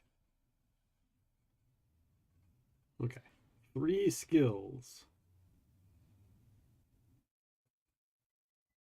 Which I have none. Oh, Honestly, there I we think go. it was Audio is Matt back. Sorry about that. Thank you, Sometimes Squirrel. Why is my button not automatically doing that? I will get that fixed. But we are back. Audio should be Sorry, back. so let me re-explain it again real quick. Then, if did they didn't hear me then, or Correct. They did not hear you. all right. So everybody, we're gonna go kind of show you how you quote unquote level up in the game real quick here. Typically, as the game master, you will ask a couple of questions as kind of a way to get some feedback, but also to kind of award the players for things that they do. And next on the character sheet, there are these little check marks or dots that you can put a dot in next to a skill. And typically you'd put 1 dot in for each question answered. I'm just going to kind of roll that up and say I would like each of the players to pick. Basically, they can place a dot next to, I give them 3 choices that they can put, basically 3 skills that they could put a dot next to, with the caveat being is if they rolled a natural 1 or a natural 20, they can't pick that skill because it already should have a dot next to it.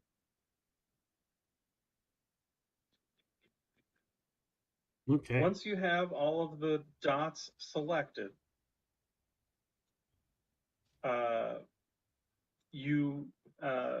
then what normally happens is you roll to see if these skills level up. And how that normally works if you're playing as tabletop is you roll a d20, and if you roll above the skill, it goes up by 1. However, for the players that are playing on Roll20, if you look where it says skills, there's a little line with an up arrow button next to it. Yes. And if you click on that, it will auto roll all of your skills that have the dot next to it. Oh, nice.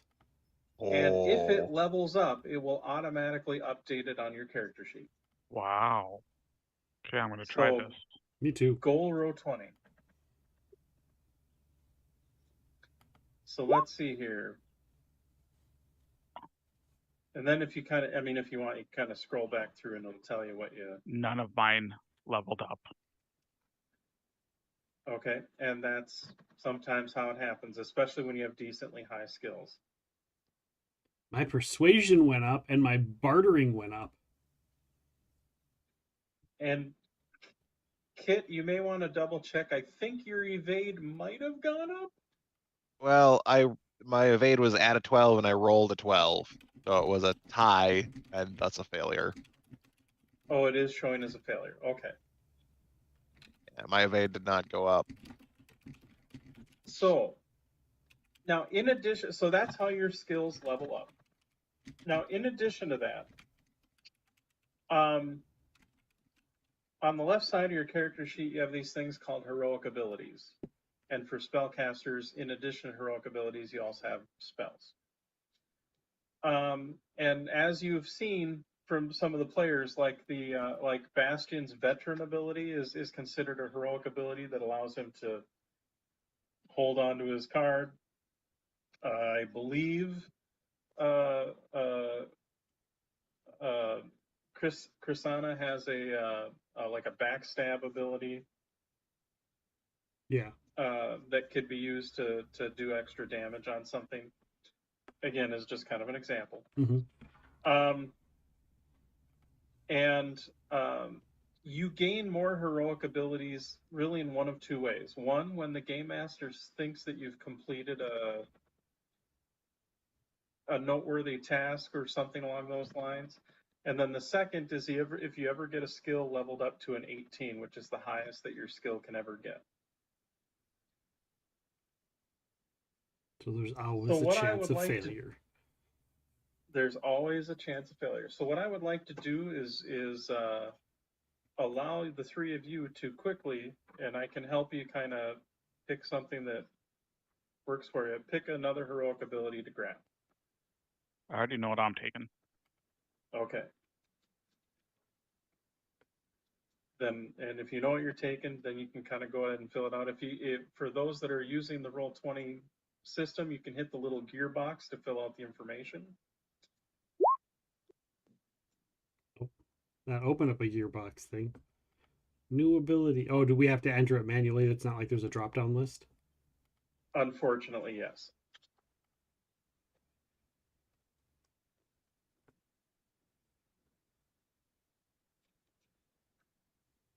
Yeah, it'd be cool if it would fill it out, but... Yeah. I don't even know what to look for, so... Well, let me ask you this real quick. Do you want to do more damage, or do you want to be more evasive? Oh, is that what they all are? They're all damage or evasive? There's nothing, no other... No, I'm just asking you to help you pick one really quickly. I've already got more damage and more evasive. Like, I've got one of each. Okay, do you want to... Is there skill something that helps with skills? The heroic abilities are more like... would be more like maybe like two-weapon fighting, or think kind of like feats in D&D or Pathfinder a little bit. You could also take a... there is an ability called Fearless that allows you to automatically resist fear checks without a will roll by just spending 2 willpower.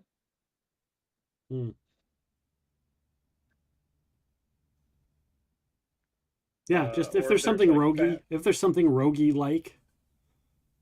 Do you want to do like a dual wield where you're attacking with 2 weapons? Sure, I guess. Or like a double slash, so you kind of like cleave from D&D. Sure. Yeah, that'll work. So you get like 2 attacks on your action when you're in melee. Or something like basically, you roll. So it does have a requirement of axes or swords at a 12. Do you have either of those at a 12? No. Okay, Well, is there any other abilities that uses knives besides backstabbing? There is There's assassin, which allows you to do even more damage. Sure. With your backstab. Sure, let's do that. All right. The ability is that called one's- Assassin. The yeah. ability is called Assassin. And what's it cost? 3 willpower points. And requirement is knives. Knives of 12, which I believe you have.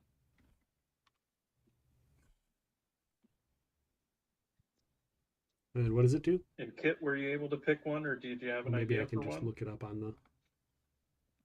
You said you sent me the PDF I- of the Gmail. Am considering fast footwork.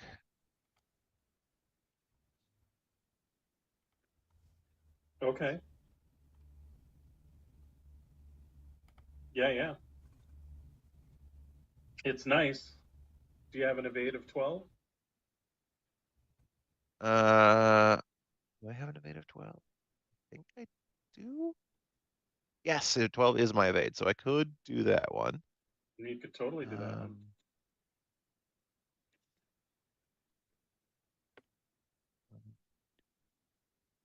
I took defensive, Nice. Ooh.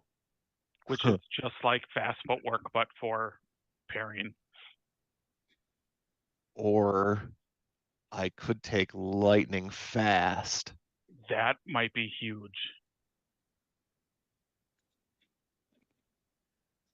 To get a good card and then just keep with it with the rest of your abilities, with your other abilities. Right? Mm-hmm. That might pair really well. Yeah. Huh. I see in the I opened up the book. It says heroic abilities, but then it just says weaknesses. You want to look on page 35. Oh, okay. I'll move up a little bit. Yeah. What Matt said. The core skills. Flip. the Oh, PDF 35 might in be the off book. by Okay, like gotcha. a- I found it. Yeah. You got it.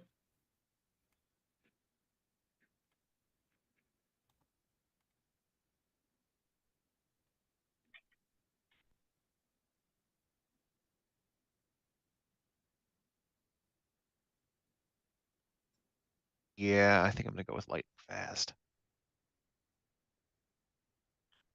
That weasel power is funny, but also I could see that getting real annoying. Which power? Weasel. If your attacks Yeah. can have another 2 meters, you activate this ability and they get hit instead of you. Yeah.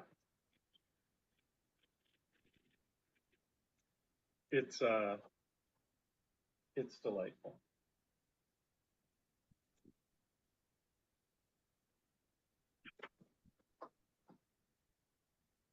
All right. Done. Okay. In addition to that, admittedly, these little goblin raider buggers Are assholes. had Oh, wait. Sorry. yes, but they also happen to have some treasure that you're able to kind of scrape together because it looks like you were not the first that they had attacked. So I would like each of you, one at a time, to click on the treasure deck and see what you find. So, Bastion, you kind of went first in initiative, so I'm going to have you, if you want, you can go ahead and go first. All right, and I just click on it. Just click on it. Click. And it should pop it up. Otherwise, if you It flipped it over, but it's really tiny. there we go. Am I supposed to So- drag it somewhere? Nope, I just popped it up as a big picture. It didn't for me. It didn't show up. Yeah, Yeah, it it didn't didn't show for up me to me either. either. Yeah. Let me try that again. Oh, but I can click. Oh, there it is. It popped up for me. I just clicked on it. I don't know if it's because you did it or if I did it. Oh, there we go. Clicking on Oh. it a second time popped it up. Okay. So go ahead and make a healing roll. Oh boy. You okay? Healing roll. Where is healing? There it is. So that's not a great number. Oh, So close. Do you want to push your roll? you know what? I feel like, oh God, this is gonna be, I still have, it's such a low number to try to get. Uh, yeah, I'm gonna push it. Okay.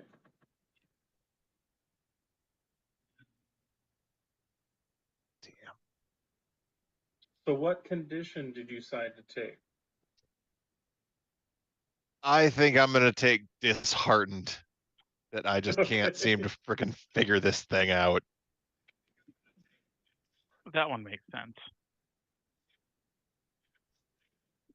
I'm a sad dog. Oh, I'm changing what I'm picking now that I'm reading these. Which one are you going All to right. take? Fast footwork. Yeah, that's a nice one. Whoops. I didn't mean to draw that, but that would be for the next person. Since Nick's doing his thing, I'll take it, whatever it is. Okay, roll me 4d6. Ooh.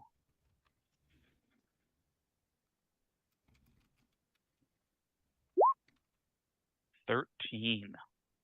Worth 13 gold. That is a pricey gold ring. Is that just in inventory? Actually, that would go under tiny items because it doesn't really take up any space. Fair. And also the bottle would also be considered a tiny item in this regards.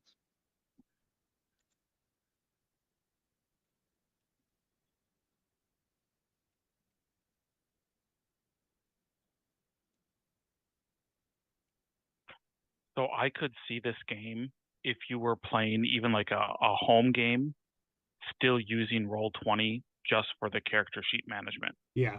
Like we were at a table, I just be mean- like everybody pick up their tablet or whatever. Mm-hmm. Especially for the leveling up stuff, it's so Yeah. nice. Nice. All right. So I'm drawing a card. Yep. All So right. if you click on the line just above the Draw one card. ring, it'll pull up the next card. Or do that.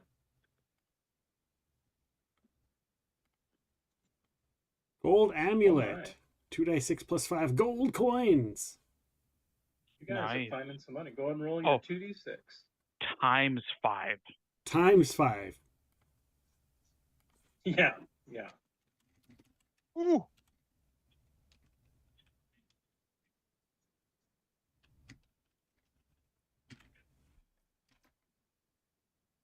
Yeah, that didn't work. Do I have to do like star asterisks?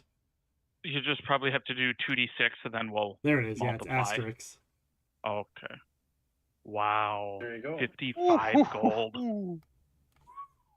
You can retire now. Yep. Right. Been nice knowing Or at ya. least go on a really long vacation. Now make a new character. And meanwhile, I've got a bottle of something. Probably poison. Yeah. Probably poison.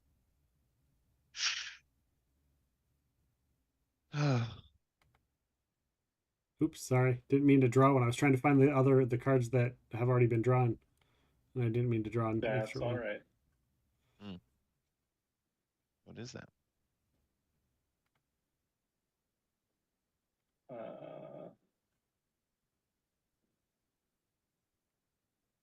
That's a really cool way to do treasure too. Yeah. It is, yeah. I just like a lot of stuff where you can like have cards involved. There, I'm just going to shuffle it up. All right. Awesome. That Now, works. in addition, so that's kind of a brief overview as far as finding basic treasure. In addition to that, you guys also find a bit of a map, a crudely drawn map, in point of fact,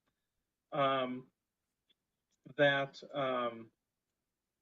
written in really horrible, butchered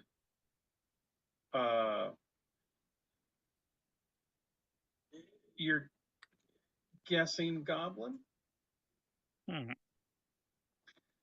And it's a crudely drawn map to, it looks like a set of ruins with instructions written in very large letters, bring loot here. I would like to roll a myth and legends on this item. Okay. To try to like, I'm assuming that's what it is, to kind of like, have we heard about tribes in this area, or, you know, stuff like Sure. that? Absolutely, go ahead. Nat 20. Nope, So I you haven't failed, heard of anything. But it but did I- give you a nat 20, so that's all right.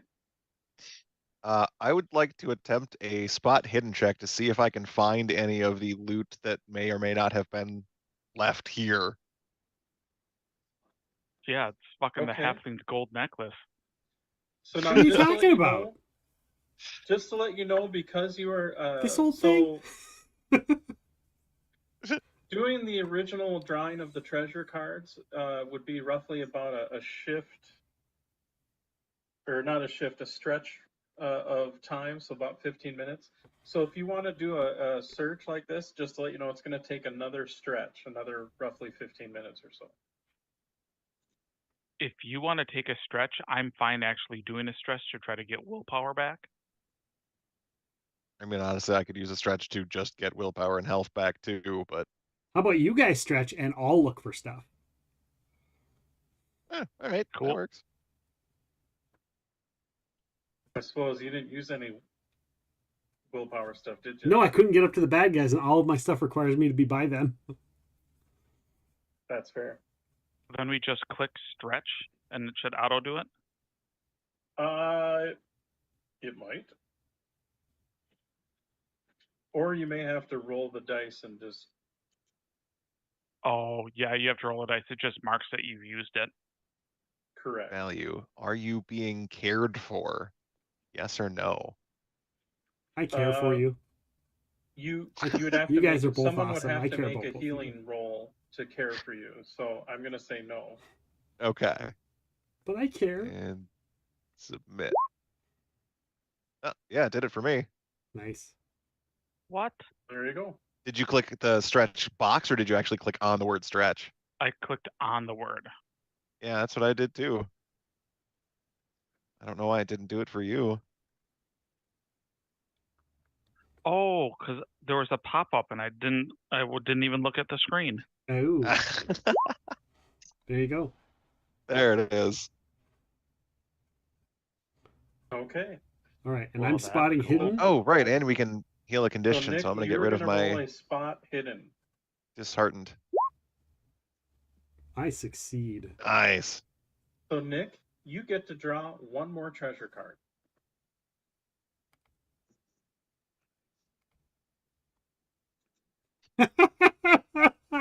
Apparently, you are getting all the necklaces. Can I?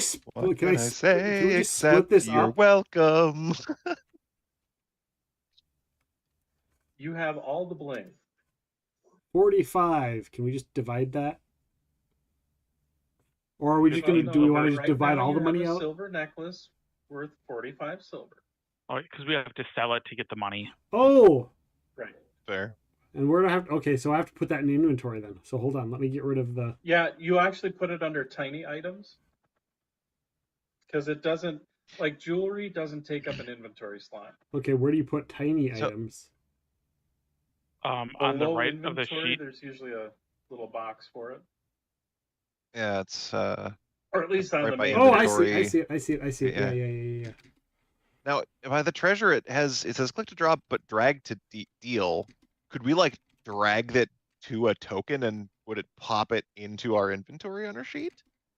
I don't know. I have not tried. You can try it. I'm gonna give that a shot. See what it does with this necklace.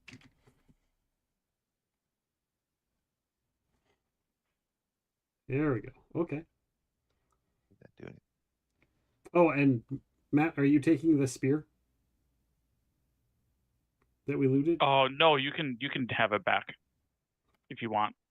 I mean, I'm not good with spears. I've got a 5 for spears, but You can level it up. I have faith in you.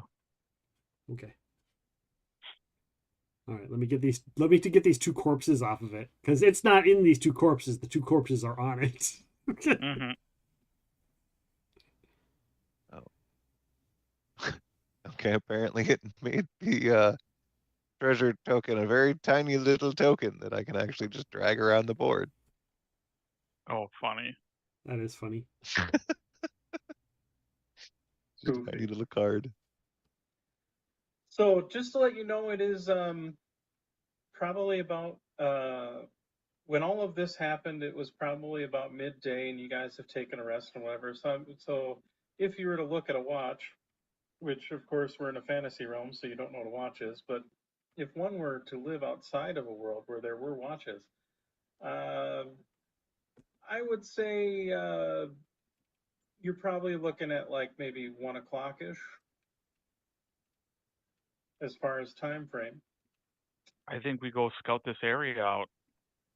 There's more goblins laying traps on the road. They should be stopped.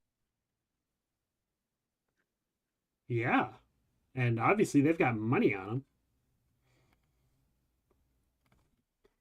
Okay. Where goblins are getting items like this, I don't know, but let's go find more. We'll be rich by the end of the day if we keep running across these guys. All right. So you head out then.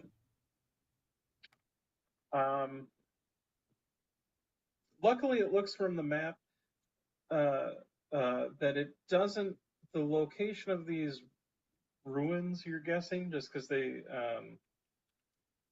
or as it says on the goblin map, stupid human walls. It doesn't appear to be too terribly far away, maybe a hour or two's walk, so to speak. The reason why I mention that is for those that want to delve into the game deeper, again, the kind of the time-keeping periods that they deal with are rounds, which are about 10 seconds, a stretch, which is about 15 minutes, and then a shift, which is about 6 hours. Okay. Every shift of travel, you roll for like random encounters, that kind of thing. We're not going to do with that per se, because I just kind of want to get on to the next thing and let us play a little bit as to finish this off. But just to explain that really briefly to the people that are watching, for those that are interested in taking a closer look.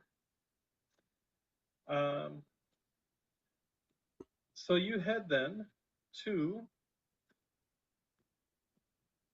why is the banner not moving? Come on, banner.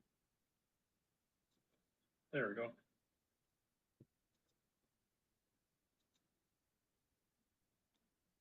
You can put yourself in whatever order you want. You're at the top here. And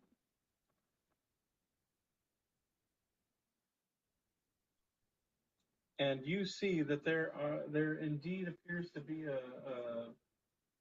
a series of heavily damaged ruins that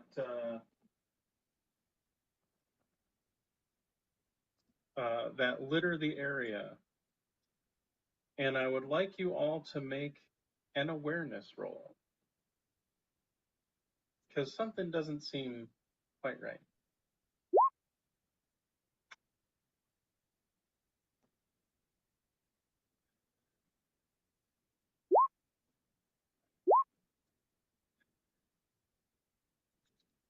Ooh.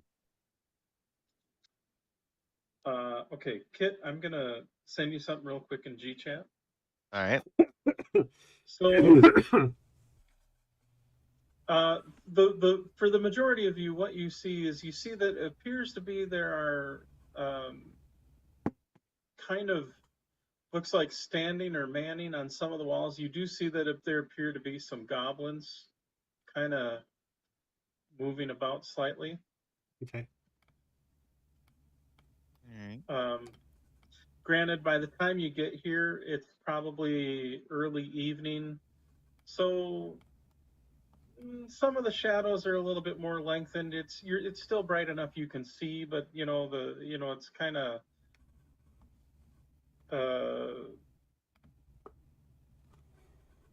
But the sun is, the sky is starting to turn a little tinge of orange.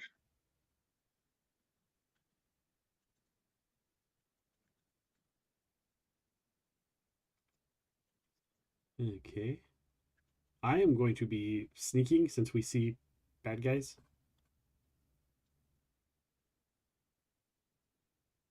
If that's okay.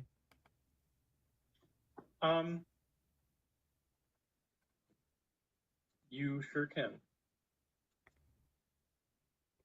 I sneaky sneak. Ooh.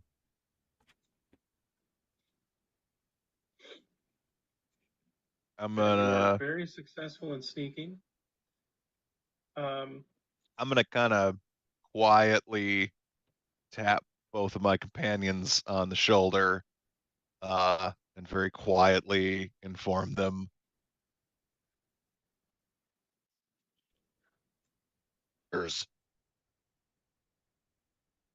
Inform us what? Keep your eyes peeled for spider monsters. I don't like spiders. I am going to try to sneak as well. However, I'm at a bane on it. Okay. But might as And well, I'm sorry. you know? Give me just a brief moment. I'm going to. I realized as I said there are some goblin bodies. I should actually, have the. Put them on the map. And I'm kind of curious because the DC is set by our skill. But how does it work? Like, so somebody stealths, okay, I succeed, and then somebody spots and they succeed. Well, we both succeeded. So like if I succeed at sneaking, but they succeed at spotting, do they spot, but yet I still am hidden? Opposed rolls. If your roll fails, your action fails, blah, blah, blah. If both you succeed with your rolls, your action succeeds if the result of your roll is lower than or equal to your opponent's result. Okay, so it's whoever succeeds by the most wins. Yeah. Okay. Makes sense. It's a good way to do that. Yeah. And ties go to the defender? I should roll my sneaking too. It doesn't talk about ties. If it's a tie, if you equal her, you probably just game it up as like if an opposed check, if we both beat it by 5. Then you re-roll. Maybe re-roll or something. I don't know.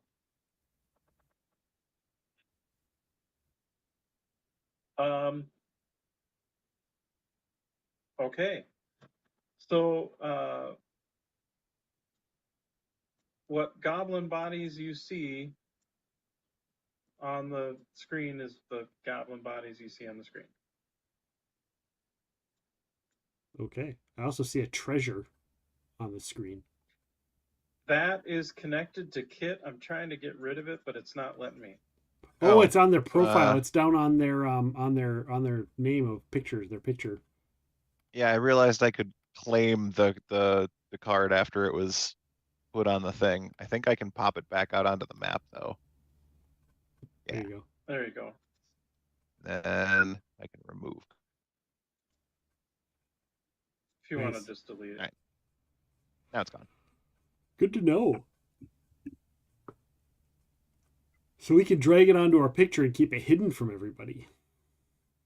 If you wanted to, I mean, it's right, but I mean just for like other games and stuff, like if we ever play Deadlands, we could literally have a deck of cards and have initiative, roll it on our thing, and then do the thing and call it, and only the players would see what our initiatives are in Deadlands. Absolutely. But yeah, like for the treasure cards there, I could just pop open the kind of treasure inventory and then click on the card to read the description again. Yeah. So you can kind of keep it. And you could have 2 as a decks. You could have reference one instead deck of- that's poker chips and one deck that's, I'm seeing it. We're playing Deadlands. That's it. I don't know how to set it up though. I'll have to figure that out. It's some of the macros for it to make are not that bad. We'll figure it out. But for right now, Yeah. Right now, we are not playing that. We're playing Dragonbane. Krisanna is sneaking. Makander is not sneaking. Nope. Bastion, what are Not you doing a great job of snaking either. Okay. What was your sneak roll? I missed Rolled a 15. DC was 12. Gotcha. Okay, so I succeeded with flying colors. You did. so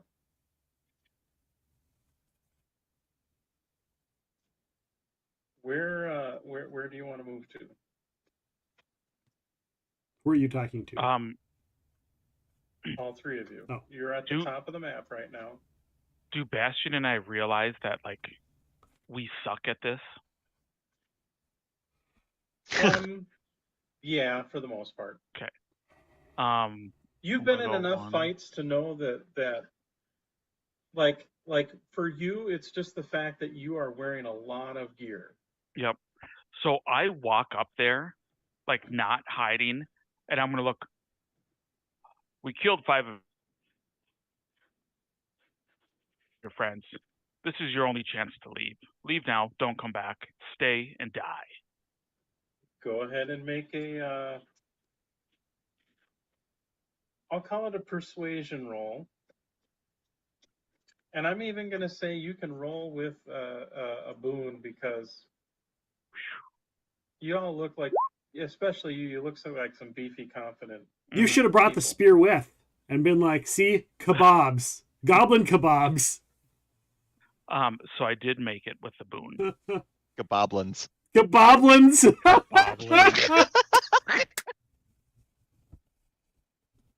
I love it.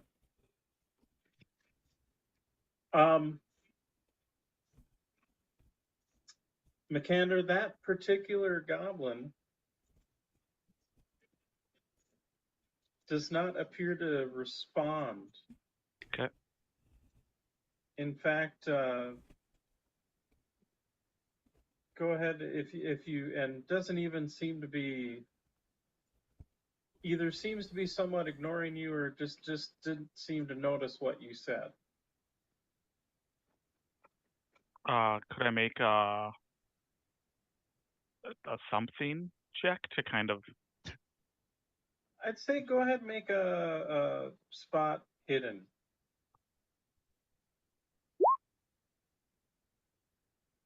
Nope. Apparently the goblin is drunk or has orders not to respond to intruders. Okay. Cool. While he's doing that, and that one is kind of listing to the side a little bit every now and then, so you kind of like you're thinking might be drunk. While he's doing that, Bastion said something about giant spiders, and I'm little, so I don't really like giant spiders or spiders, so I'm going to look around for them. I would like you to make an awareness roll. Actually, you know what? That sounds like a really good idea. Oh, so close. Try to find the spider before the spider finds us. Well, there's no context, so I don't really know what I'm looking for. So I don't know if I'm looking for little spiders or like a big monster spider or like. And admittedly, the fear of not knowing makes you a little jump scary. Bastion, I would say don't worry about making an awareness roll. I would like you guys to. Are you staying way in the back there then? Who's that? Is that Bastion? Bastion, yeah. No, I'll be moving forward with the group. I'll probably stand a little bit behind Makander. Okay, So that's where I'm going to have you set. So here's what I'm going to do. Not counting this last awareness roll because I didn't say anything ahead of time, but you did make the one previously, Bastion. I am going to have Mikander, as you get close, and actually Krisanna, as you even get closer, you see that this supposedly drunken goblin is in fact not listing due to drunkenness, but is swaying in the breeze as it is wrapped up in some webbing or ropey type strings. And in fact, as you start to look around, you see the others are in a, come on, you stinking roll 20, are in an actual very similar position. And there is a rush of kind of from the leaves and whatnot. Come on, computer. Hold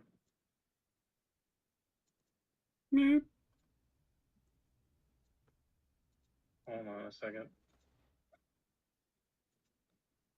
If I zoom in, I can actually see the dang thing. Why are you messing with me, computer? Zoom. Ah, see what you did there. Comes barreling out of the God. woods. Now, Bastion, because you got the awareness roll originally, you will get to draw initiative first with the spider. Because basically, if you get kind of ambushy, you can pick your card to begin with. So basically, you and the spider are drawing against each other, and then from the first cards, and then everybody else will draw from the rest of the deck. Oh, that's a cool way how to work. Because normally, if you get an ambush on someone, you get to pick your initiative card. But since you and the spider are both aware, you're drawing just against each other, basically. Sure. Makes sense. Nice. You're going to activate your ability to draw 2? Actually, let me see. What do I have to activate? Oh, is that what you took? Okay. Yeah, I went with lightning fast. Hold on, I'll pop it in here.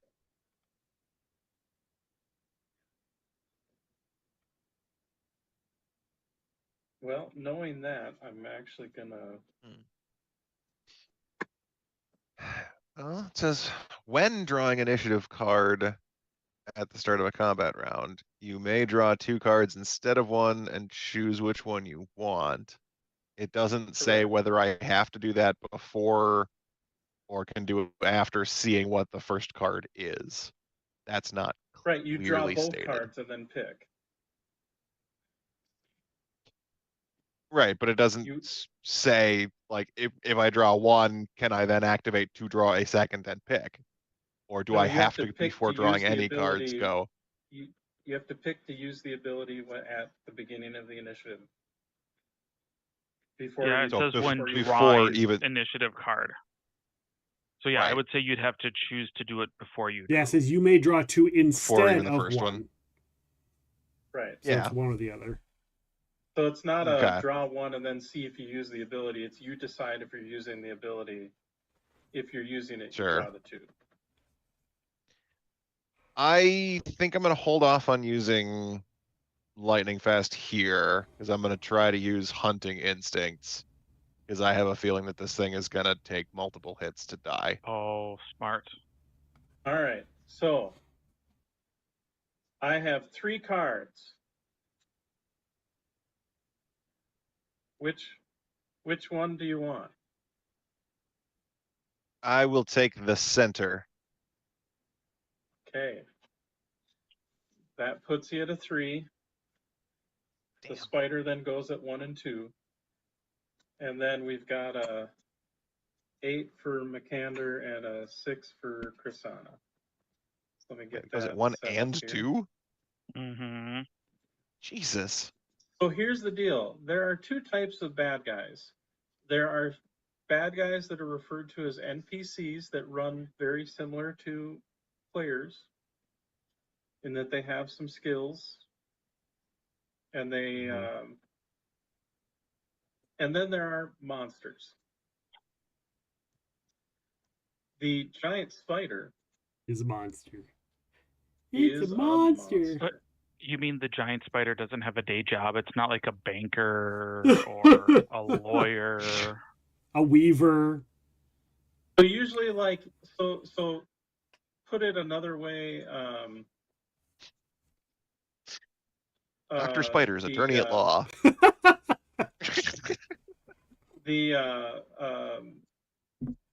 Most of the more humanoid type things out there are usually more of like an NPC style, but anything that's like big burly beastie is usually a considered a quote unquote monster. Monster. So with that, the giant spider is gonna go.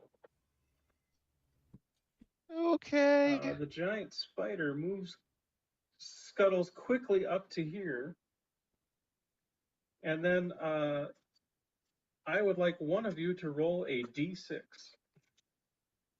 Not it. I'll roll a d6. It's like 1, 2, 3, not it. A 2.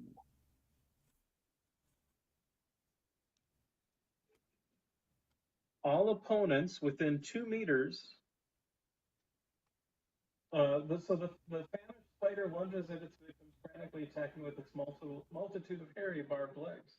All opponents within 2 meters, which I believe is Bastion and Makander, take a d6 piercing or a d8 piercing damage, which I'll roll in a second here. Now, when it comes to monster attacks, unless it says specifically in the monster attack, you typically cannot parry it unless you have a special ability to do so. You can try to evade it if you want to use your action to do so. I am going to try to evade it.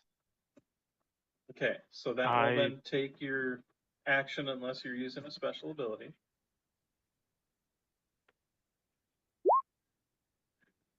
I'll just take the hit. Okay, so you will both take, oh dear lord, 8 damage. Still deciding if I was going to push that or not.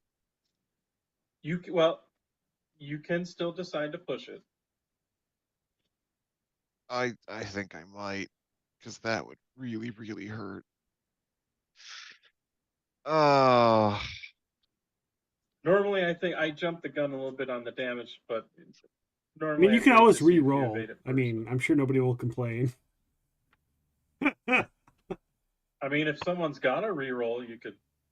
If someone want in the. Oh, to make the GM re-roll chat from the wants die 8 to. How about I do I'll push it and take the sickly condition, as I kind of wasn't fully able to dodge it, and some of the spider venom got me a little. All right. Nice. And we'll try pushing it. Oh, come on. Oh, son of a. Same number even? Oh. So unfortunately, you will take the 8 damage then. That does get reduced by armor, right? It still gets reduced by armor, yes. Okay. And then I need someone else to roll another d6. Sure. 3. The monstrous arachnoid stares at its victims with a terrifying multitude of eyes. Everyone within 10 meters of the spider, which does include all of us. Katana. Although I am hiding. Yeah, but you still see it. I don't know what it's doing. I was It's a just saying. Yeah, you rolled well on your sneak. You're not hiding by covering your own eyes. You must make a will roll to resist fear. Oh.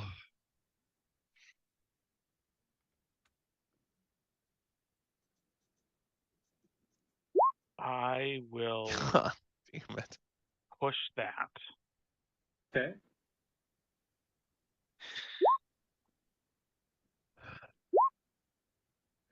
Oh, I can't. So Krisanna is good. Good. Your pushed roll was Oh. what, a 7? Yeah, it didn't do the full graphic, but you Yeah, rolled a but it 7 was and a the 7. DC was a 13, so it was a So success. when you push the roll, now what condition are you?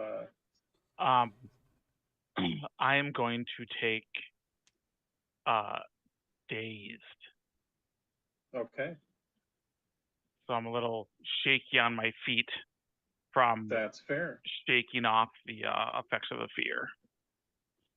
And then Bastion, were you? No, I'm just gonna fail the fear. Okay, so roll me a D8. A D8? Yep. 8. Oh God, my head. And then it snaps back into place like a creepy marionette in a movie. In a fit of utter Sorry, the panic, spider got me for a second there. as fast as you can, on your next turn, you must run and dash away from the source of your fear. And then you can make another, and then you basically, each round at the end of your turn, you'll make another will roll to see if you get over it. Well, sorry guys, I'll see you later. And hey, it's your turn. So Well, go ahead technically, and, I did use my action to do the attempted dodge. that's a good point. Thank you. Well, So then it is Krisanna. Oh, I don't even see us on the initiative anymore. that's because we only did the initial surprise draw, I think. Because we're on a new map. When you move maps in Roll20, you got to put the tokens back on them. Oh, I'm sorry. Let me do that then real quick here. Okay, Yeah, but it so is my Bryan turn. could So see them. Did it show now? I just see the spiders right now. So you might have to click our tokens and click add turn. Yeah. And then Okay, remove quit the old moving one. so I can add a turn real quick. oh, sorry. That's all right. No, that's my bad. I'm sorry. Why? God damn, why are you not doing? Oh, I You got to see. come off the ruler. Yeah, I see. Welcome to our world. Yeah. Okay, and then you were the 6. And then Kander was the 8. And Bastion was the 3.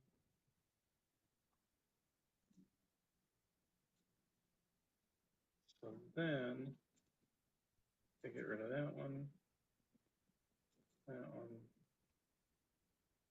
that one.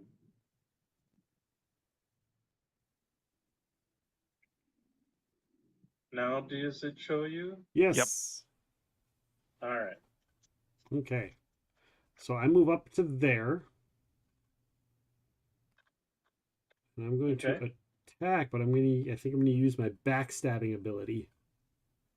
All right. You can activate this ability when making a melee attack against an enemy that is also within 2 meters of another player, which it is. Your attack then counts as a sneak attack, which means it cannot be dodged or parried. You get a boon to the roll, and the number of dice rolled for the damage is increased by 1. That's pretty huge. This And you ability just can have only be to- used with a subtle weapon. Which, like, your knives and daggers are. Yeah.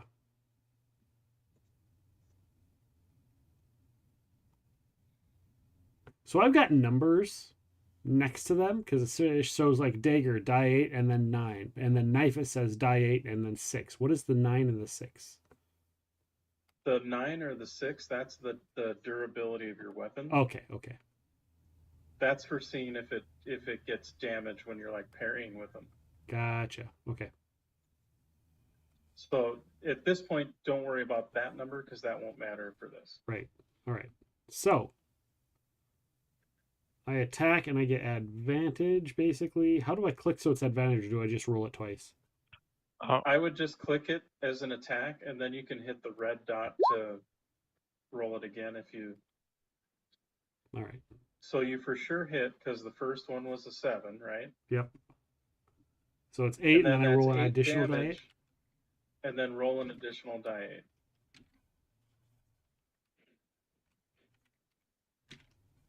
8. So 11 damage That's total. Total of 11. Nice.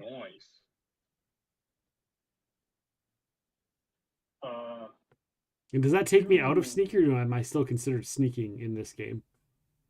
You're out of sneak. It knows you're there because you stabbed it in its side for a ton of damage.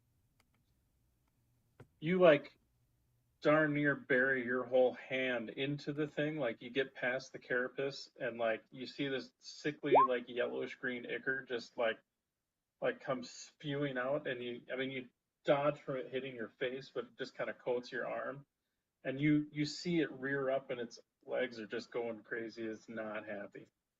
Nice. So neither of these does agility damage. It should. No. If you scroll up and so if you highlight your damage roll,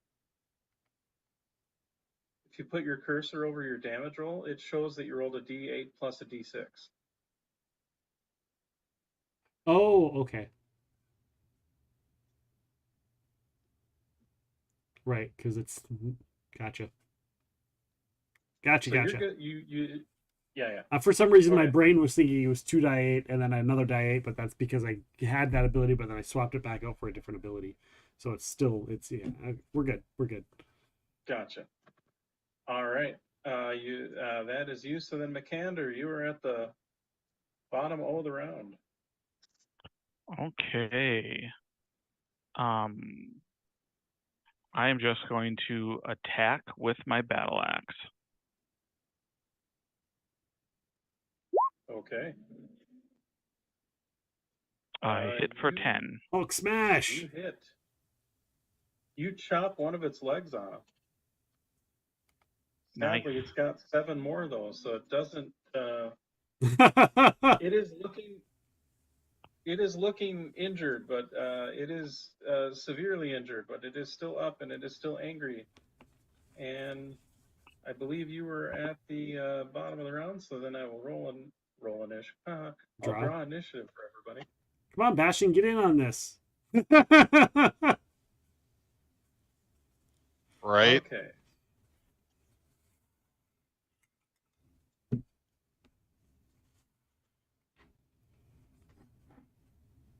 Spider legs. It's just like lobster. It's land lobster.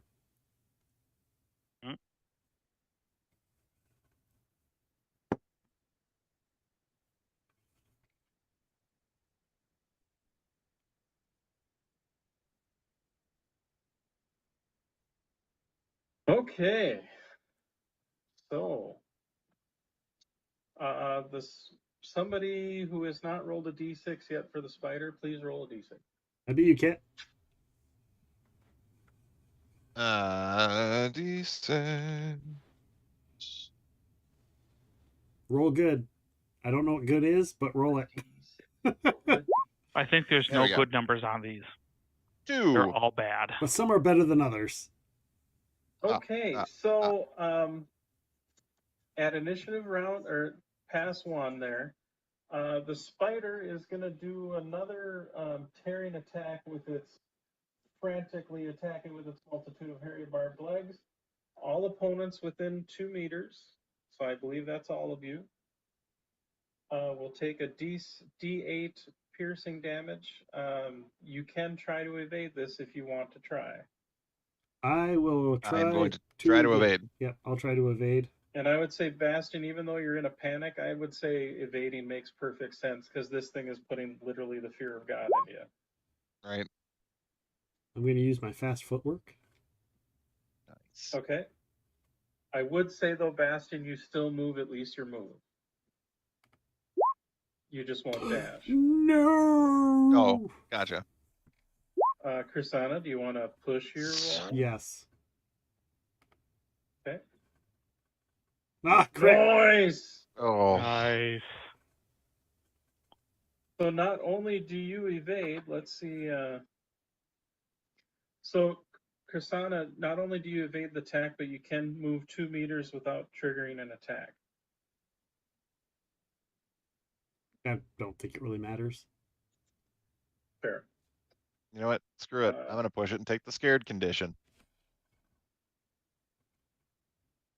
I mean, yeah. Right? Oh, thank God. And then McCander? Yeah, I'm just taking it. Okay. So now, Bastion, move your movement away as well. All right. And for the rest of you for you that took the damage, McCander, you take 2 damage, which your armored plate mail soaks just fine. Yep. Then that would be, okay, so that was a 2, that was Bastion, so you're done there because we did that. So And am I supposed to do another will at the end of my... Yes, you can make a will roll, but now notice because you are scared, you are rolling with a bane. I know.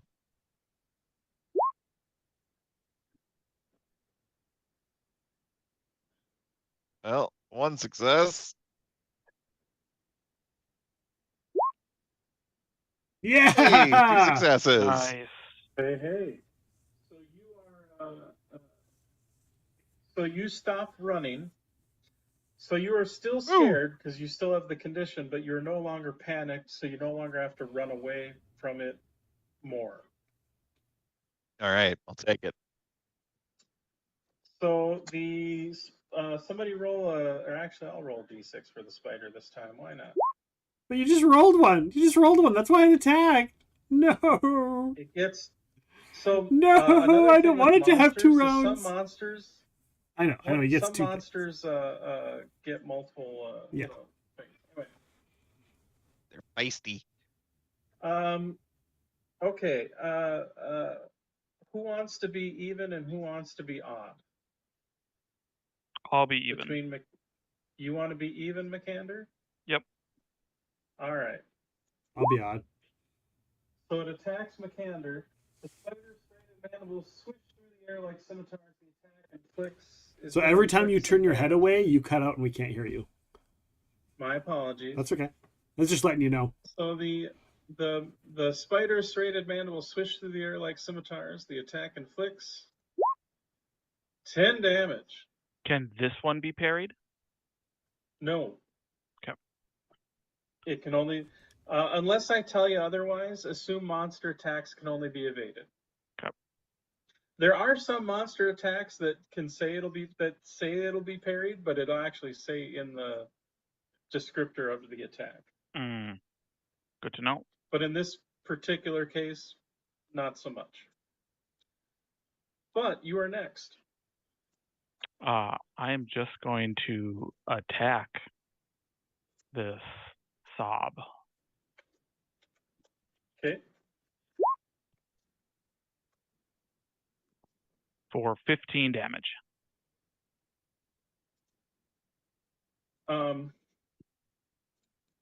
Okay. So Matthew, in the immortalized words of Matthew Mercer, how do you want to do this? Its big scimitar claws like snatch into me, and I hook my shield behind its head, and I pull it closer, and I go quack quack, bam. I love it.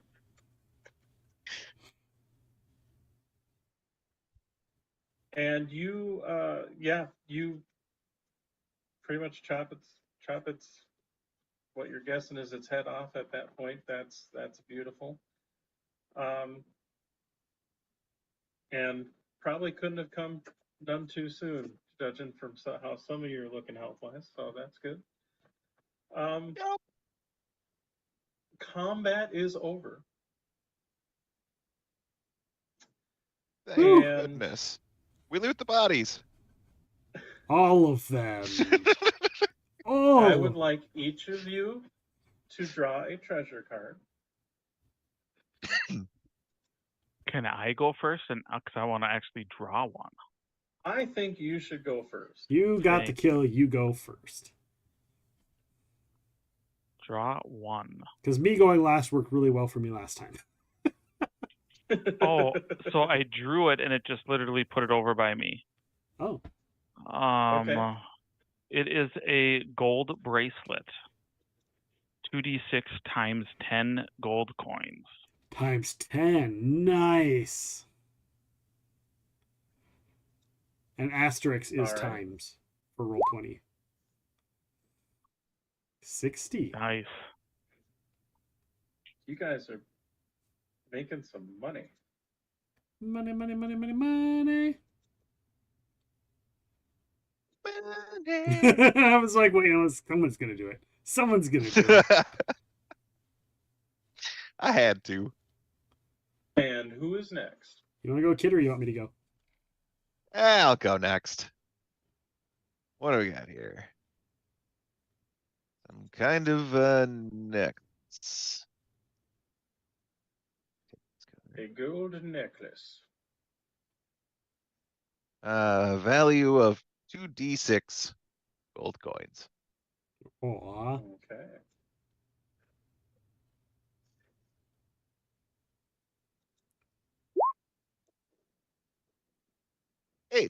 Eight gold coins. All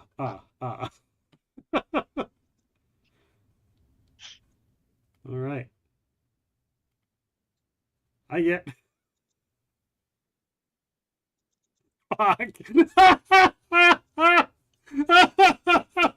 Roll for evade. If you fail, you suffer a die 6 damage. Armor has no effect. I find a rusty nail.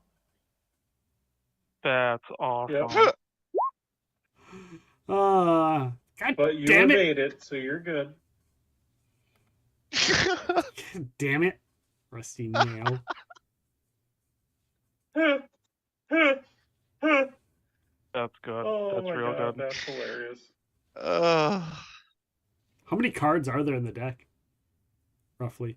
I think like 40. Okay. And there's even so one Is one there's thing more with, stuff? There's a lot of third-party products. They have kind of an open game license sort of Yeah. setup.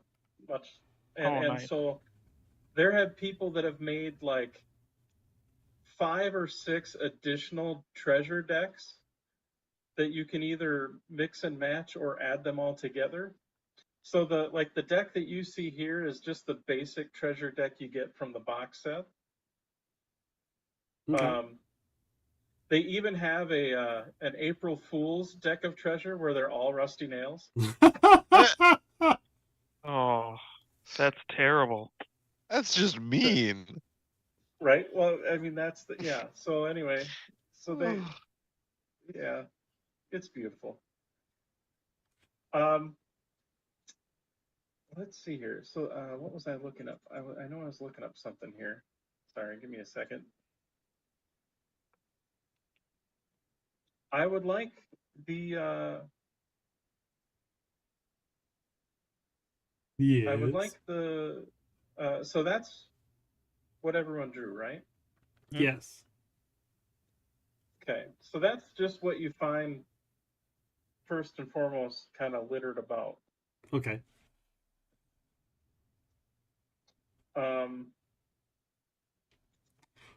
It is now, and that's probably about 15 minutes of time, so it is starting to get darker out. So we need to make like camp.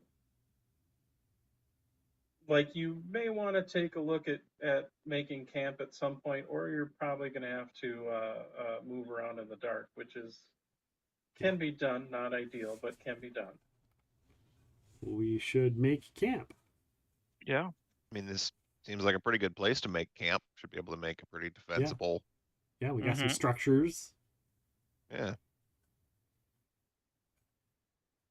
Okay. So then you're going ahead to make camp. So let's deal with that. Now, do any of you have a tent and or like a sleeping pallet or anything like that in your inventory? No, but these goblins gotta have something if they were staying here. I mean, they've got like some nasty like rags and stuff. You could try using their sleeping furs, but it's Gross. Well, then I do it's not not have going to anything. gain you any benefit. so to I speak, have. 'cause, yeah, it's gross. Yeah, I have nothing also. Okay. I've got flint and tinder and a torch, so I can help with some fire, and that's about Right. it. I got flint and tinder and some rope. Well, and you guys can easily find enough lumber to make like a fire or whatever. That won't necessarily be a issue. As far as that goes. So then what I would like you to do is you all will need to make a bushcraft. I'm brain farting. Sorry, I can tell I'm nearing the end of my make a bushcraft roll, and you are rolling with a bane. Uh-oh. Nope.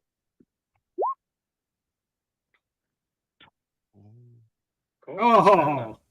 Oh no, never mind. But hey, you got the skill point no matter what. I did. Got this. Ha! Nice. Success.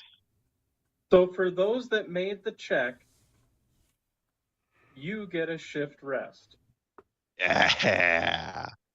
For those of you who did not make the check, you get rest, but not well enough to recover anything. Okay. Not even like Which a stretch in rest. some ways kind of makes sense that with the pure panic and terror spiking your adrenaline, that you get off of that adrenaline high and then you just crash. Yeah. Like that kind of makes sense if you think about it. Mm-hmm. I really fucking needed that shift rest too. Not even a stretch rest? You, that- I will say you can do a stretch rest. Okay, cool.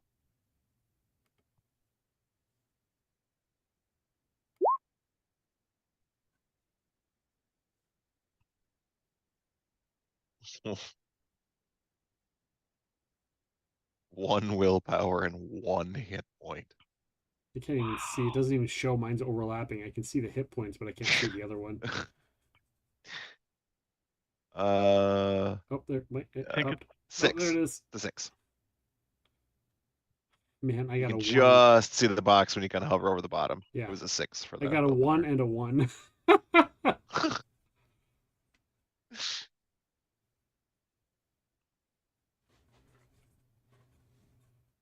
Okay.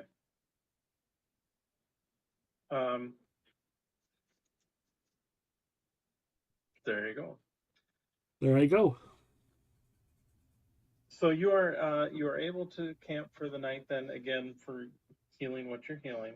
It is a brand new, you wake up in the morning. What would you like to do at this point? So that was, you said that stuff we found yesterday was just kind of laying around. So Correct. it didn't include like searching actually searching the bodies. Yeah, so what was that roll to kind of actually like search an area? Was that just like spot hidden Spot or? hidden is your role if you want to Okay. search for. Yeah, search the area for treasure or whatever the goblins kept here. Yeah, or the big spider. Holy shit, I made it. Did. Ooh, I really did not make it. Do you I want to kind push of your didn't roll? make it. Nah, I won't push it. All right. So here's what I'm going to do. since you're taking the time, because this is like taking an actual stretch to search, I will say that for Krisanna and Kit, you can draw one more card from the treasure deck. Oh, I failed my check. I know you did. Oh, okay. You just want me to get another nail, is all. For Uh, for Markander, though, it's a little bit different. all right. I don't know. You just tell us when. No, you can go ahead. So what was that one that you just drew?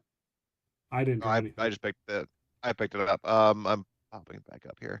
It's a silver brooch worth 2d6 times 5 silver coins. All right.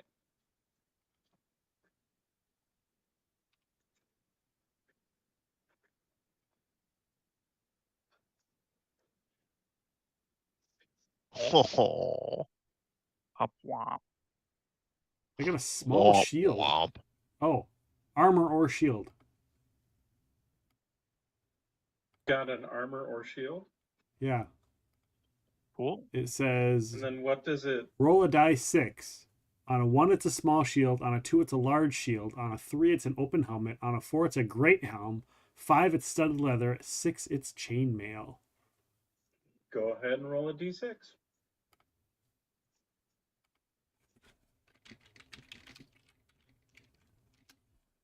Three, open helmet. Okay. I don't know what that means, but does that go in equipment or tiny items? Well, It seems goes in like your we had a helmet head slot. slot. There's a head slot? Yeah, so see, Oh, there's a there's a- helmet slot. yep. It would go there if you're wearing it. Okay. Matt, you find something else entirely. Because you guys are searching through all the bodies, and there's not, like this was at one point the Goblin Raiders camp, but that spider must have come in here relatively recently and kind of drained them all dry because they are dead as a doornail.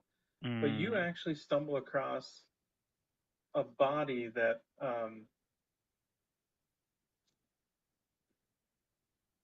was at first kind of overlooked because it's almost you found it in like a stinky kind of a midden area that like the goblins were maybe using as their latrine. And at first you didn't think much of it because you see like some maybe really rusted, nasty, like not really usable chainmail, like a chainmail coif that the corpse had, because you see it's like it's basically, you know, head and part of its shoulders is sticking out. But you notice that one of its arms is like missing.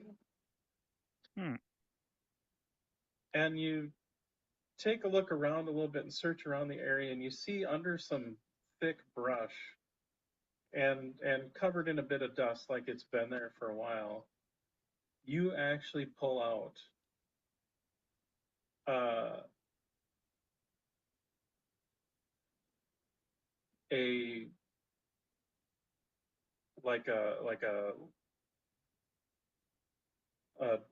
dwarven, like you could tell from kind of the hard angles a dwarven make like this big old battle axe. Ooh. And kind of like if you remember in Conan, he pulled the sword and then he kind of rang it a few times to knock the dust off, and you saw this nice bright shiny kind of blade hidden under all the dust and whatever. You very much kind of do a sort of a similar thing, and you see that what at first you thought was maybe because of the lightness of it was like a wooden shaft. If it's wood, it's made out of the stoutest, densest wood you've ever come across, because it like the whole thing looks like, other than maybe a little polish or a spit shine, it looks brand new. Wow. Yeah, I'll give it a good like test swing and. So here's the deal with this weapon. First and foremost, it is considered masterwork. What that means is that its durability goes up by 3, and the strength requirement to wield it goes down by 3. Wow. So it's a Mastercraft battle axe. Well, it gets, there's a little bit more to it than that. Okay. You see there are some, it looks like some dwarven runes or writing is written on the blade. And go ahead and make a languages roll if you would like to read it. And for that matter, the other two can also roll if you want. I'll give it a go. Holy shit, I made it. You did make it. I didn't even come close. Bastion, not so much. No. Did you want to roll, Nick, or? I mean, I can try. I don't have really good languages, but oh hey, hot damn! So the two of you see written in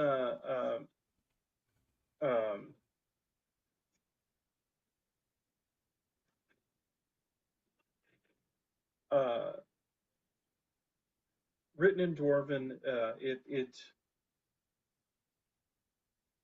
it says to bring the final dawn to those of the night. And all that really means is that for anyone, when you're wielding this weapon against anyone that's considered nightkin, so like goblins, orcs, ogres, goblins, the weapon does an extra d6 damage. Oh, nice. Wow. And if you want, you can spend 3 willpower to make it 2d6. Your weapon has the power of racism. Your weapon indeed has the power of racism.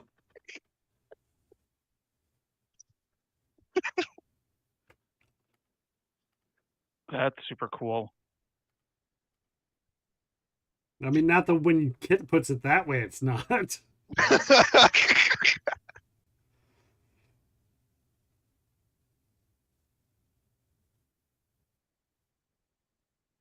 This is why we can't have nice things. Yes. And with that, I imagine then you probably head out and continue your journey to Whitecroft. Yes.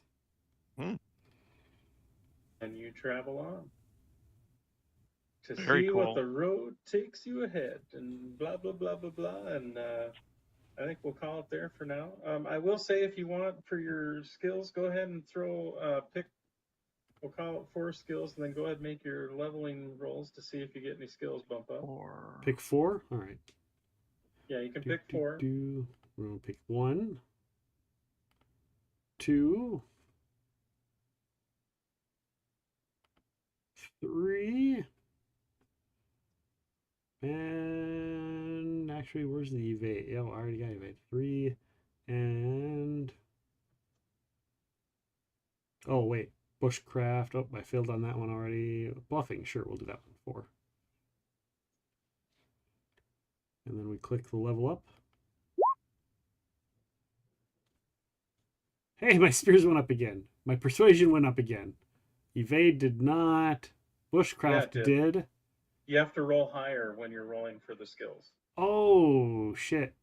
So my evade did go up. Everything else... Oh, bartering. Wow, I rolled really horrible. 1, 2... 2 1s, 2 2s, a 3, and a 4.